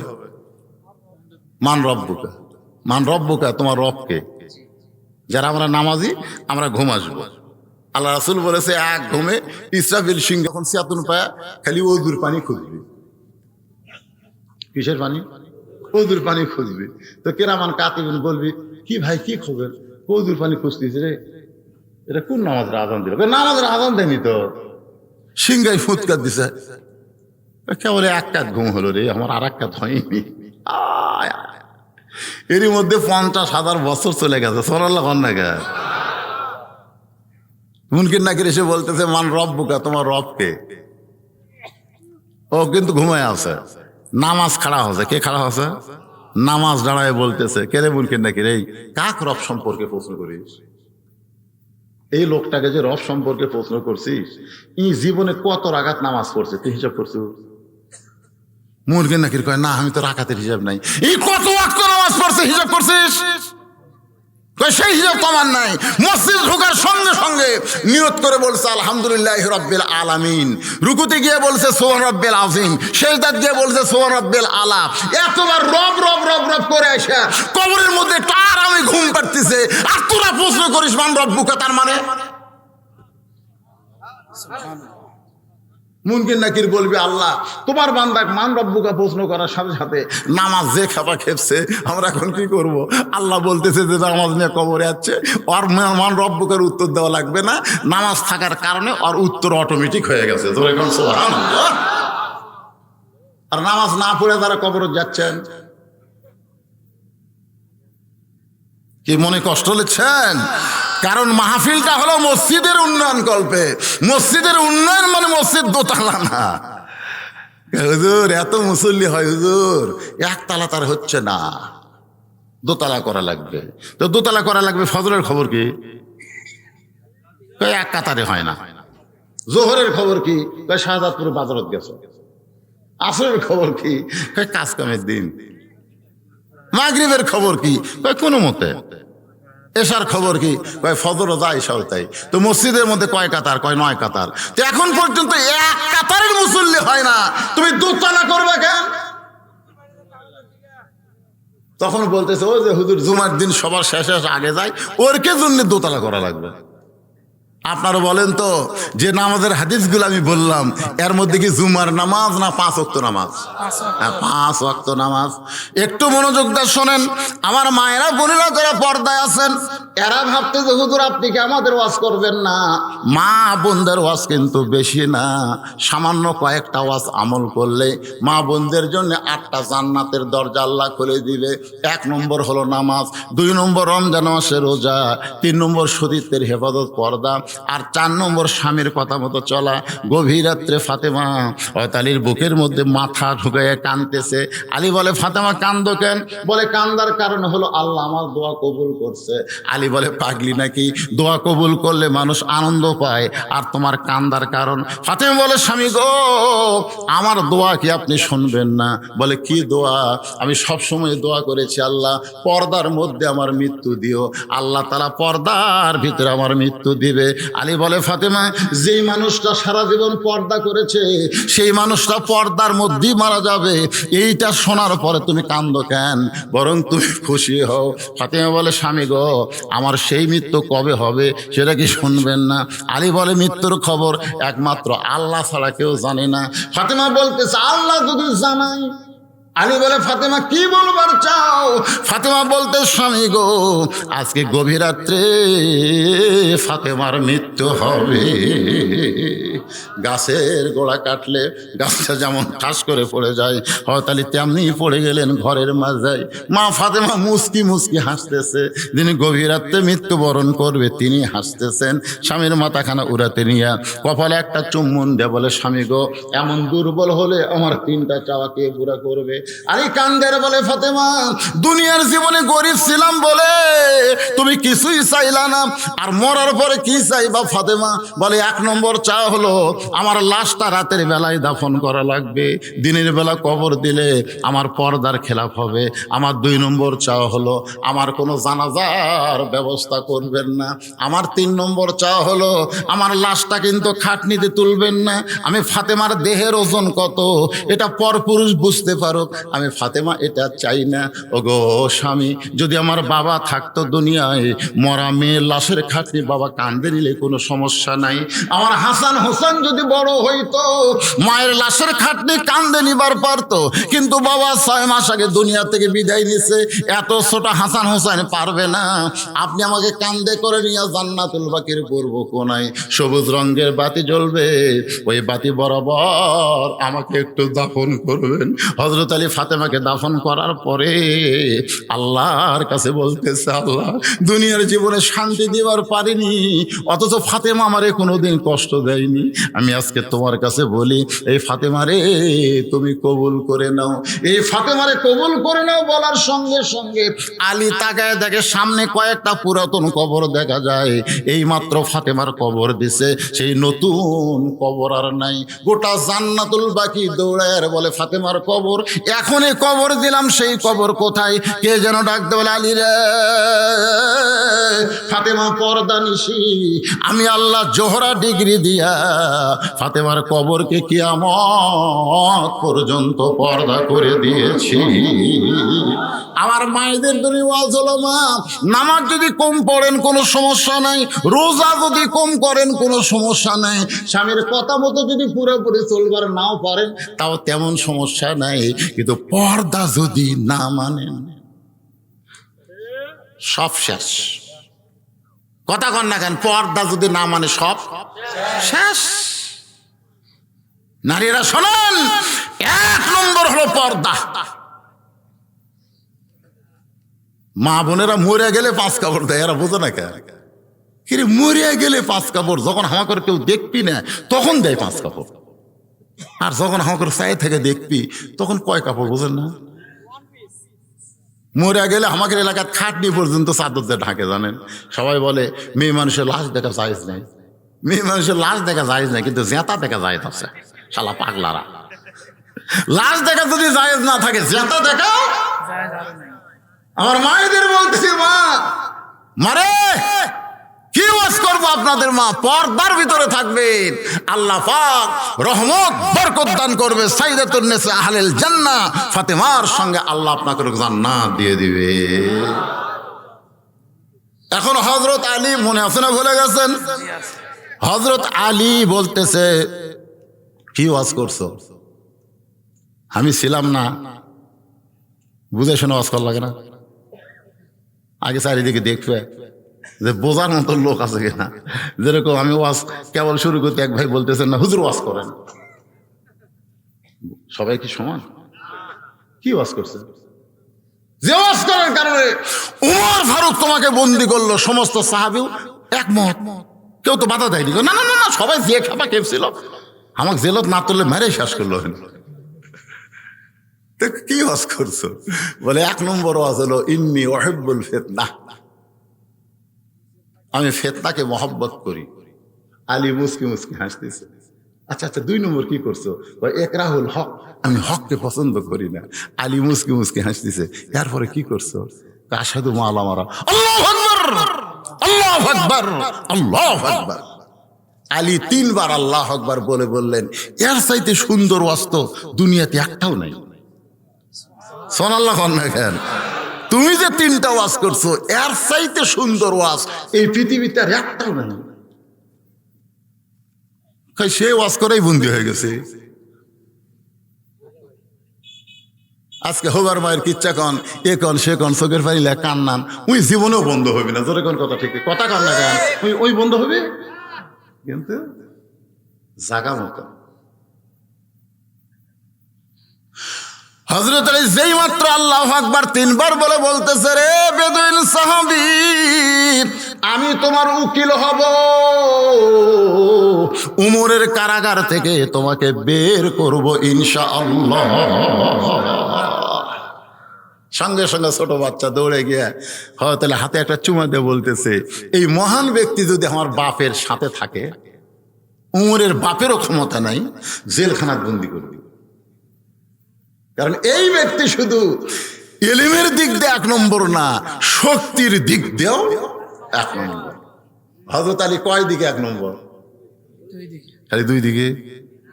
খালি 3 দিকে?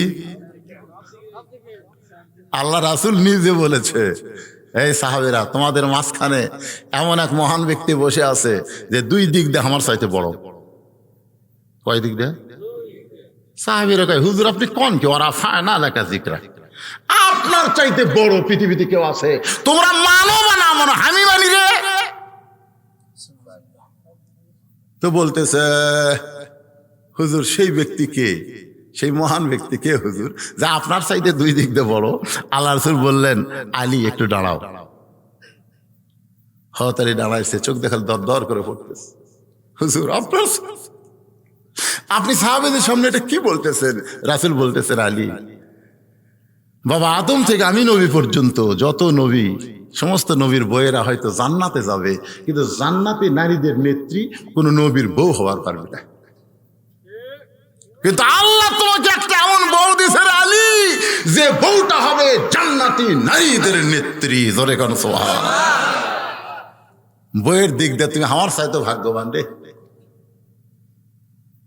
আমার বউ খাতিজা জান্নাতি হবে, কিন্তু জান্নাতি নারীদের নেত্রী তোর বউ হবি রে, তোরই বউ।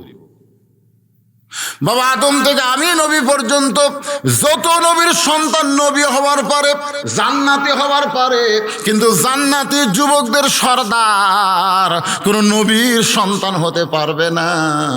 জান্নাতি যুবকদের সর্দার হবে আলীর সন্তান হাসান আর হোসাইন। আলী রে, বাপের দিক দিয়েও তুই 1 নম্বর রে। স্বামী হিসাবে কয় নম্বর? 1 নম্বর। বাবা হিসাবে 1 নম্বর। আমি নবীর চাইতে তুই 2 দিক দিয়ে বলো রে। আল্লাহ রাসূল বলেছেন, আনা মাদিনাতুল ইলমে ও আলী ও বাবুহা। আমি যদি ইলমের শহর হই, আলী হচ্ছে তার দরওয়াজা। সুবহানাল্লাহ না কেন? একই দস্তরখানাত খাচ্ছে আবু বকর, উমর, ওসমান, আলী আরো সাহাবীরা। আল্লাহ রাসূল খুরমা খেজুর খাচ্ছে আর আলীর সামনে খপ করে বিচি রাখতেছে। আলী দেখবার পাচ্ছে না, মানে এমন ভাবে রাসূল থই, আলী দেখার আগে দিয়ে দেয়। আলী হয়তো খাচ্ছে, পেছে দিচ্ছে। কিছুক্ষণ পরে রাসূল বলতেছে, দেখো আলীর পেটে এত খিদে, একলাই কতগুলা খুরমা খেজুর খাচ্ছে, দেখছো বিচি ঠিক হয়ে গেছে। আলী বলতেছে, আসলে আমার পেটে খিদে বেশি, এই জন্যে আমার সামনে অনেক বিচি। কিন্তু তোমরা বলো তো সাহাবীরা, কার ক্ষুদা বেশি, যে বিচি বের করা খায় না বিচি সহ খায়? তখন সাহাবীরা বলতেছে, যার বেশি ক্ষুদে তাই বিচি বের করার টাইমই পাবি না, বিচি সহ খাবি। দেখো রাসূলের সামনে একটাও বিচি নাই, এত খিদে লাগছে বিচি বের করাকে তাল পাইনি। আল্লাহ রাসূল বলেন, ওঠ ওঠ ওঠ ওঠ ওঠ। যেই হযরত আলী উঠেছে, রাসূল বুকের মধ্যে নিয়ে বলতেছে, আনা মাদিনাতুল ইলম ওয়া আলী ও বাবুহা। জোরে কোন সুবহানাল্লাহ। জিহাদের ময়দানে মুসলমান যখন বলতেছে কি করব, কোন দিক দিয়ে যাব, হযরত আলী পাগলের মতন যুদ্ধ শুরু করে দিলেন। এমন যুদ্ধ করতেছেন, শত শত কাফের হযরত আলীকে রক্ষা করে রওনা দিলেন। সবাই বলতেছে, আলীকে যদি কাত করা যায় ইসলাম কাত হবে, আলী কাত না হলে ইসলাম কাত করা যাবে না। সবাই যখন তীর মারে, আলী ঢাল দিয়ে ধরে, তরবারি মারে, ঢাল দিয়ে ধরে, না, ঢাল ভেঙে গেছে। কাফেরের কাছে ঢাল ভাঙিয়েছে, এখন আলী কয় এখন মানে এক দৌড়ে কামুজ দুর্গের দরজা মাথা খেলে, যে দরজা কয়েকশো মন ওজন, জোরে কর না সুবহানাল্লাহ। এ খুলতে কয়েকজন, লাগাতে কয়েকজন লাগে। ওই দরজা বিসমিল্লাহ কয়ে মারছে, টান টান মারছে, হাতত চলে যাচ্ছে।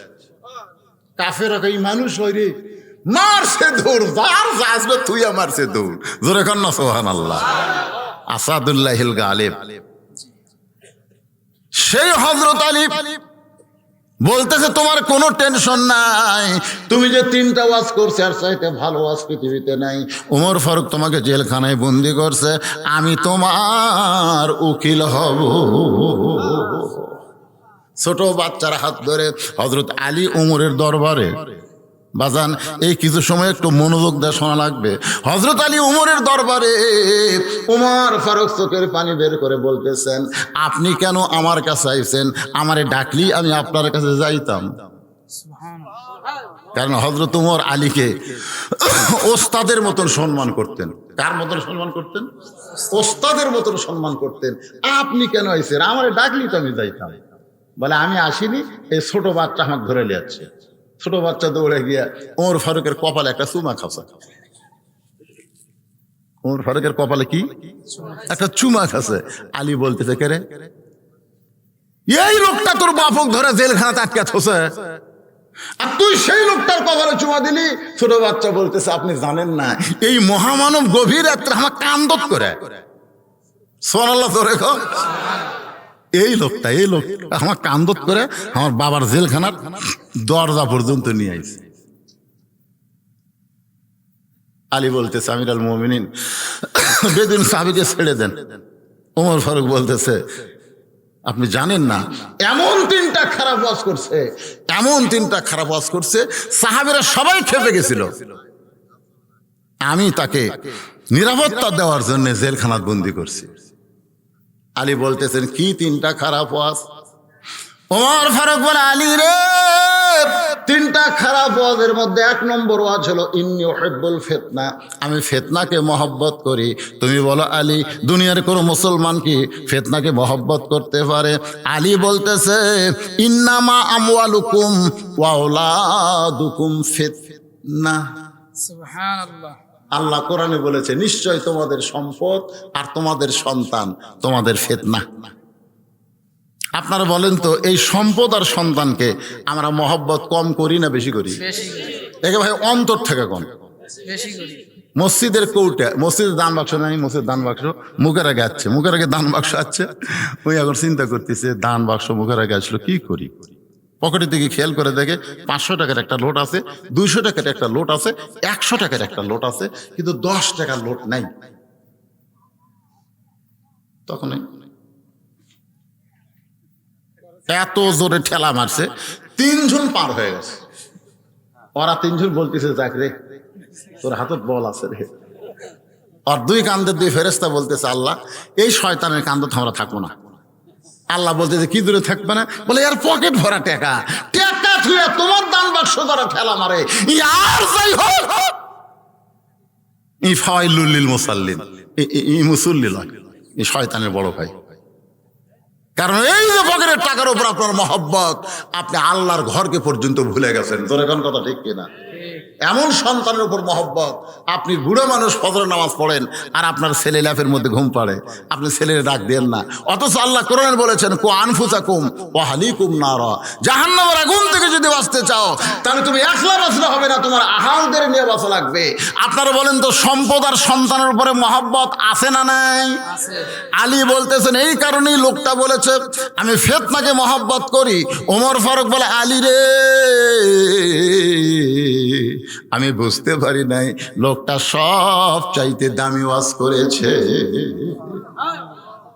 কিন্তু লোকটা যে কইল একরাহুল হক, আমি হককে পছন্দ করি না।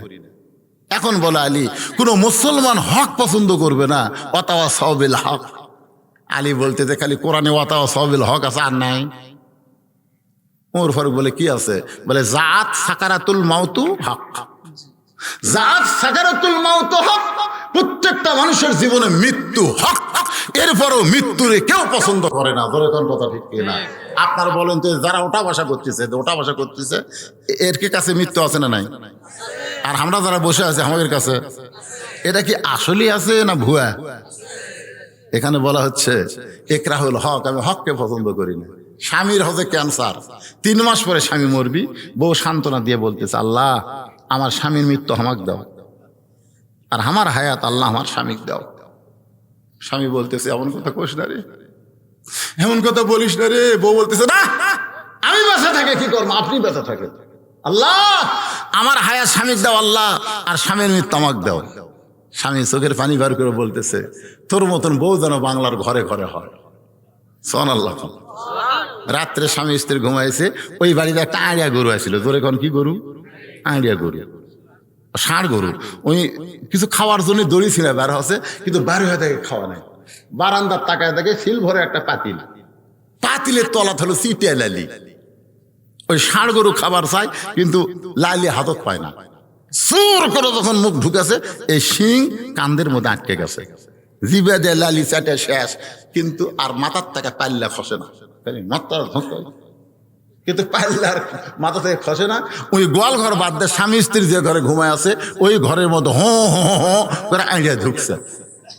বউ চিল্লে বলতেছে, বাবা আজরাইল, বাবা আজরাইল, আমার দিকে না আসে, ওই দিকে ক্যান্সার রুগী বাবা, ওই দিকে তা। স্বামী চেতন ভাই বলতেছে, কি হয়েছে? বলে, আজরাইল আইসে তো, আমি তোমারে দেখাই দিলাম। স্বামী কয়, কে রে, তুই দিনের বেলা কইলি আপনার হায়াত আল্লাহ, আপনার মৃত্যু আল্লাহ আমাকে দেখ, আমার হায়াত আল্লাহ আপনাকে দেখ। কয়, মৃত্যুর কথা মুখে বলা যায়, কিন্তু অন্তরে মৃত্যু কেউ কামনা করে না। ধরে কোন কথা ঠিক কি না?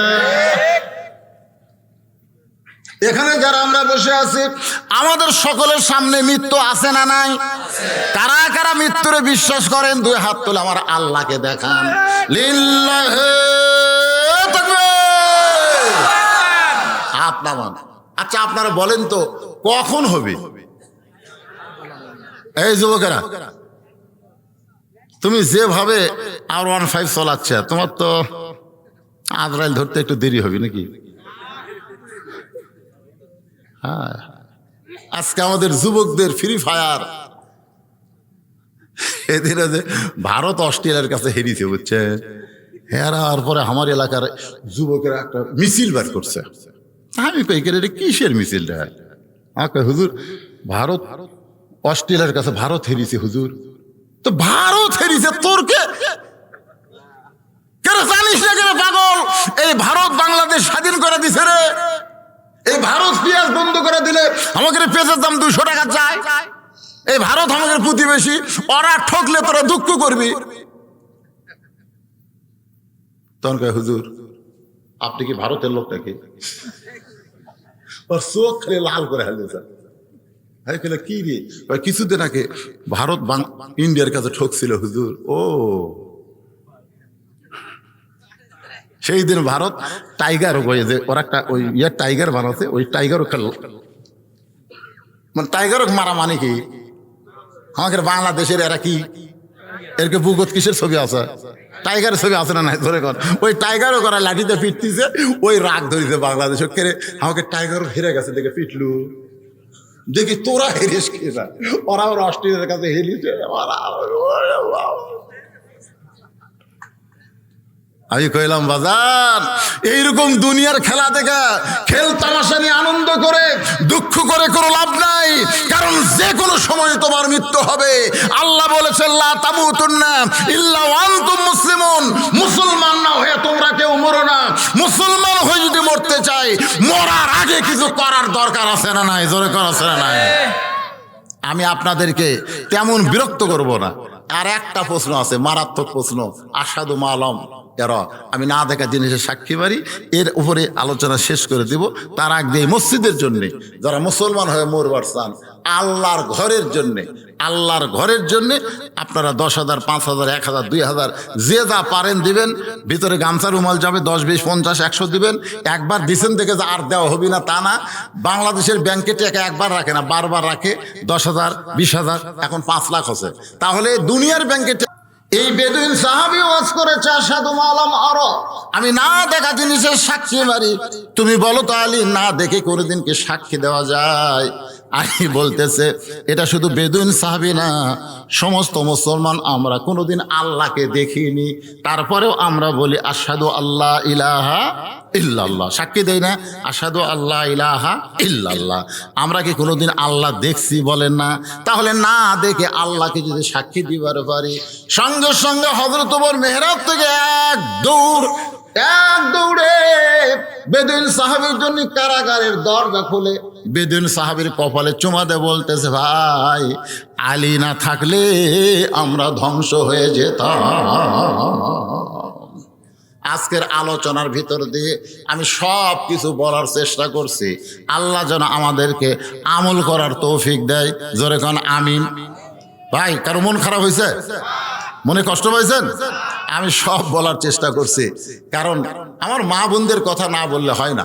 এখন কতগুলো মা বোনের এরকম আছে, মা বোনেরা সবাই না, 2-1 মা বোন আছে দেখবেন বাপের বাড়ির ফকির আসলেও কয় আমার চাচা, কয় কি কয় না? বাপের বাড়ির ফকির, গ্রাম সম্পর্কে আমার চাচা হয়। আর নিজের শ্বশুরের ভাই যদি আসে, আপনি কে? আপনার তো চিনি নাই। এই ধরনের মেয়ে যে ঘরত আছে, সে ঘরে শান্তি আছে না অশান্তি? আমি এইরকম কিছু কথা বলেছি, মায়েরা মন খারাপ করবেন না। আপনি নিজের বাপ মাকে যেমন ভালোবাসেন, শ্বশুর শাশুড়িকে তেমন ভালোবাসবেন।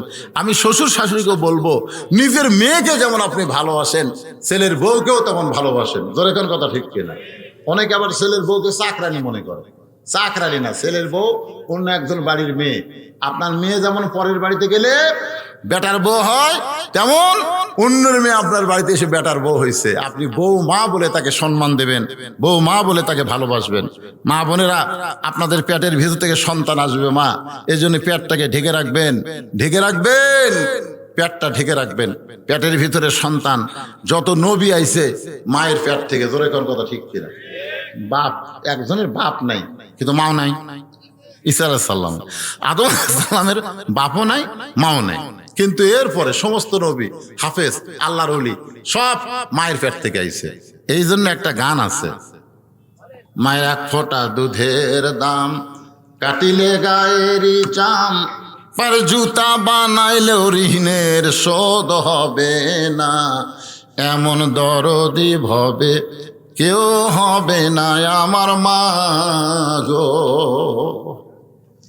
স্বামীর পায়ের তলে জান্নাত, এটা কিন্তু ভুয়া কথা। এই স্বামীর পায়ের তলে জান্নাত, এটা কিন্তু ভুয়া।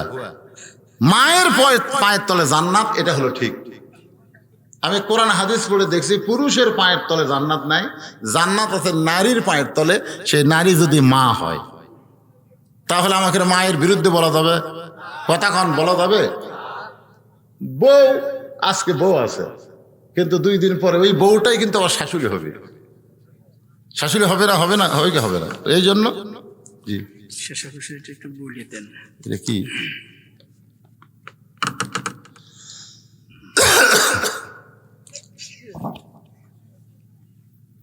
মৌজা চয়রা জেল 44 এর খতিয়ান 613 আর এস দাগ নম্বর 1883, মোট জমির পরিমাণ 75%। উক্ত জমি ওয়ারিশ সূত্রে মৃত সারা খাতুন, পিতা মৃত তসলিম উদ্দিন, স্বামী মৃত আব্দুল গফুর মিয়া, গ্রাম আমাইকোলা, 2 একর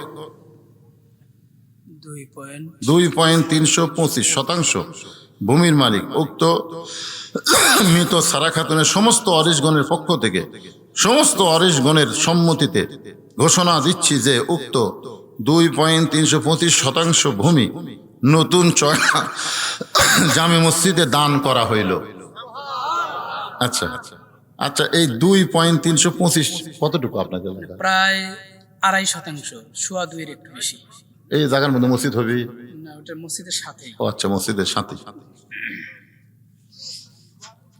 আমরা তার জন্য দোয়া করি, সে তো মারাই গেছে নাকি কন? আল্লাহর ঘর বানাই দিলে আল্লাহ তাকে জান্নাতে ঘর দেয়। আল্লাহর ঘরে জায়গা দেওয়ার জন্য আল্লাহ যেন তাকে একটা জান্নাতে।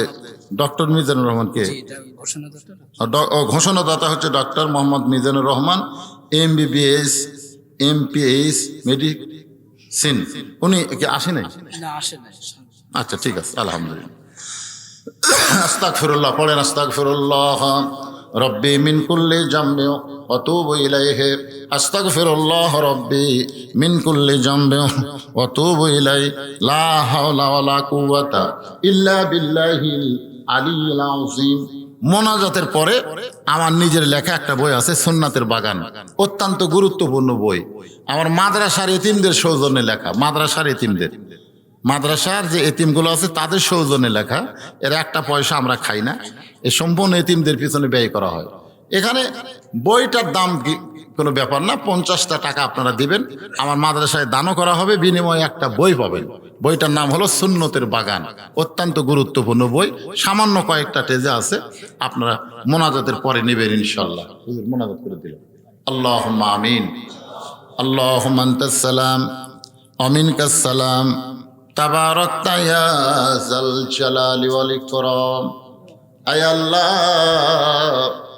নতুন চয়না জামে মসজিদের উন্নয়ন কল্পে আজকের এই জান্নাতের বাগানে তোমার পাগল বান্দা বান্দিরা আরামের বাড়ি আর ঘুমকে বাদ দিয়া কোরআন হাদিসের মহব্বত কলিজার মধ্যে নিয়া এই জান্নাতের বাগানে বসে বসে কোরআন হাদিস আলোচনা শোনার শেষে আমি গুনাহগারের সঙ্গে রহমতের দরজায় ফকির হয়ে দোকানা হাত তুলেছি।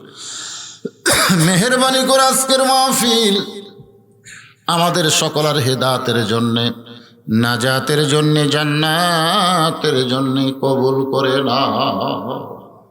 এই মাহফিলের শুরু থেকে শেষ পর্যন্ত যত আলোচনা হয়েছে আল্লাহ, এর মধ্যে যদি ত্রুটি হয়, ভুল হয়, মাফ করে দাও। এর জাহাদিয়া মঞ্জুর কর। সোনার মদিনায় নবী পাক রওজা মুবারকে আল্লাহ কবুল করে নাও। तमाम अंबिया किराम, আসহাবে কেরাম, উম্মাহাতুল মুমিনিন, শহীদ শহীদান, জান্নাতুল বাকি, জান্নাতুল মাসহ, নতুন চয়রার গোরস্থান সহ পৃথিবীর যত কবরে মুমিন মুমিনা শুয়ে আছে আল্লাহ, সকলের কবরকে জান্নাতের টুকরা বানিয়ে দাও। আল্লাহ, আমরা যারা হাত তুলেছি আল্লাহ, আমাদের মধ্যে যাদের মা জননী কবরে চলে গেছে, ছোট্ট একটা শব্দ মা, এই নামের মধ্যে কি মধু, যাদের মা নাই তারাই বুঝতেছে। এই দরদের মা যাদের কবরে গেছে, আল্লাহ মেহেরবানি করে মায়ের কবরটাকে জান্নাতের টুকরা বানিয়ে দাও। বাবার বাড়ি ঘর সবই আছে, আমি সহ আমরা যারা বাবা হারে এতিম হয়ে গেছি, আল্লাহ মেহেরবানি করে বাবার কবর জান্নাতের টুকরা বানিয়ে দাও। আমাদের দাদা দাদি নানা নানি আত্মীয় স্বজন শ্বশুর শাশুড়ি যাদের কবরে গেছে, আল্লাহ কবরবাসীদের তুমি মাফ করে দাও। মাবুদ, কষ্ট করে মেহনত করে তোমার মসজিদের খাতিরে যারা জান্নাতের বাগান লাগাইছে, আল্লাহ তাদের সকলকেই তুমি জান্নাতে কবুল করো। নতুন চয়না জামে মসজিদকে কিয়ামত পর্যন্ত কবুল করে নাও। এই মসজিদের জায়গা থেকে শুরু করে টাকা পয়সা দিয়ে মসজিদ যারা গড়ায় দিচ্ছে, আল্লাহ তাদের সকলকে জান্নাতে একটা ঘর বরাদ্দ দিও। মাবুদ, আজকে নগদে বাকিতে যারা দান করেছে সকলের দানকে কবুল করো। আমার মা বোনদের দানকে কবুল করো। আবেদা সালিয়া পর্দানেশী কবুল করে মা ফাতেমার চরিত্র দান করো।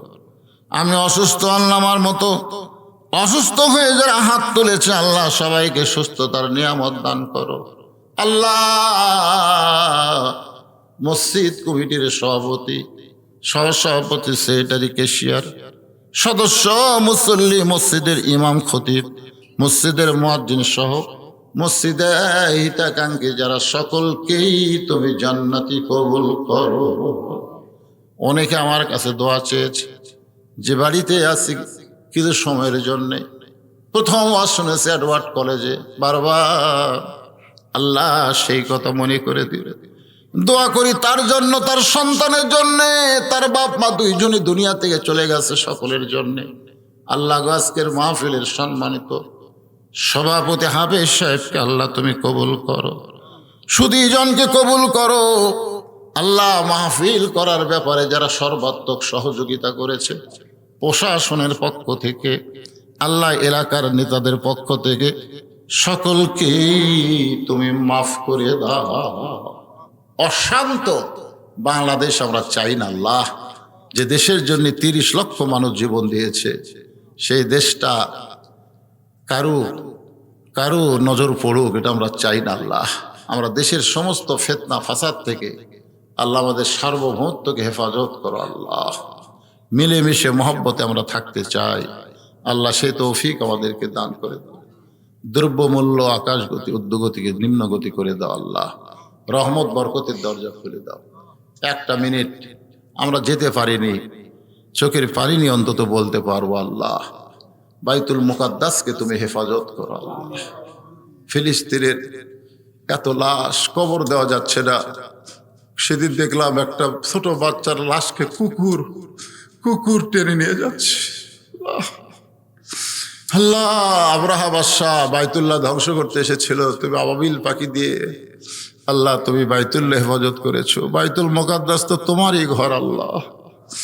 এত রক্ত গেল, জীবন গেল আল্লাহ, আমরা তোমার দিকে তাকাই আছি আল্লাহ। তোমার কুদরতি শক্তি দিয়ে ইহুদি এদেরকে দুনিয়া থেকে ধ্বংস করে দাও আল্লাহ।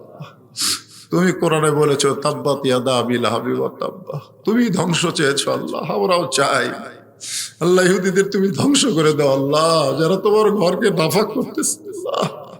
আল্লাহ তুমি ফিলিস্তিনের মুসলমানকে শহীদ হিসাবে কবুল করো আল্লাহ। গোটা বিশ্বের মুসলমান ফিলিস্তিনের পক্ষে আমরা দোয়া করি আল্লাহ, আমাদের দোয়াটাকে তুমি কবুল করে নাও। সুবহান রাব্বিকা রাব্বিল ইজ্জাতি আম্মা ইয়াসিফুন ওয়া সালামুন আলাল মুরসালিন আলহামদুলিল্লাহি রাব্বিল আলামিন। ওয়াজাল আখিরাতি কালিমাতুনা ইনদাল মাউতি লা ইলাহা ইল্লাল্লাহু মুহাম্মাদুর রাসূলুল্লাহ সাল্লাল্লাহু আলাইহি সাল্লাম। আসসালামু আলাইকুম ওয়া রাহমাতুল্লাহি ওয়া বারাকাতুহু। যারা বই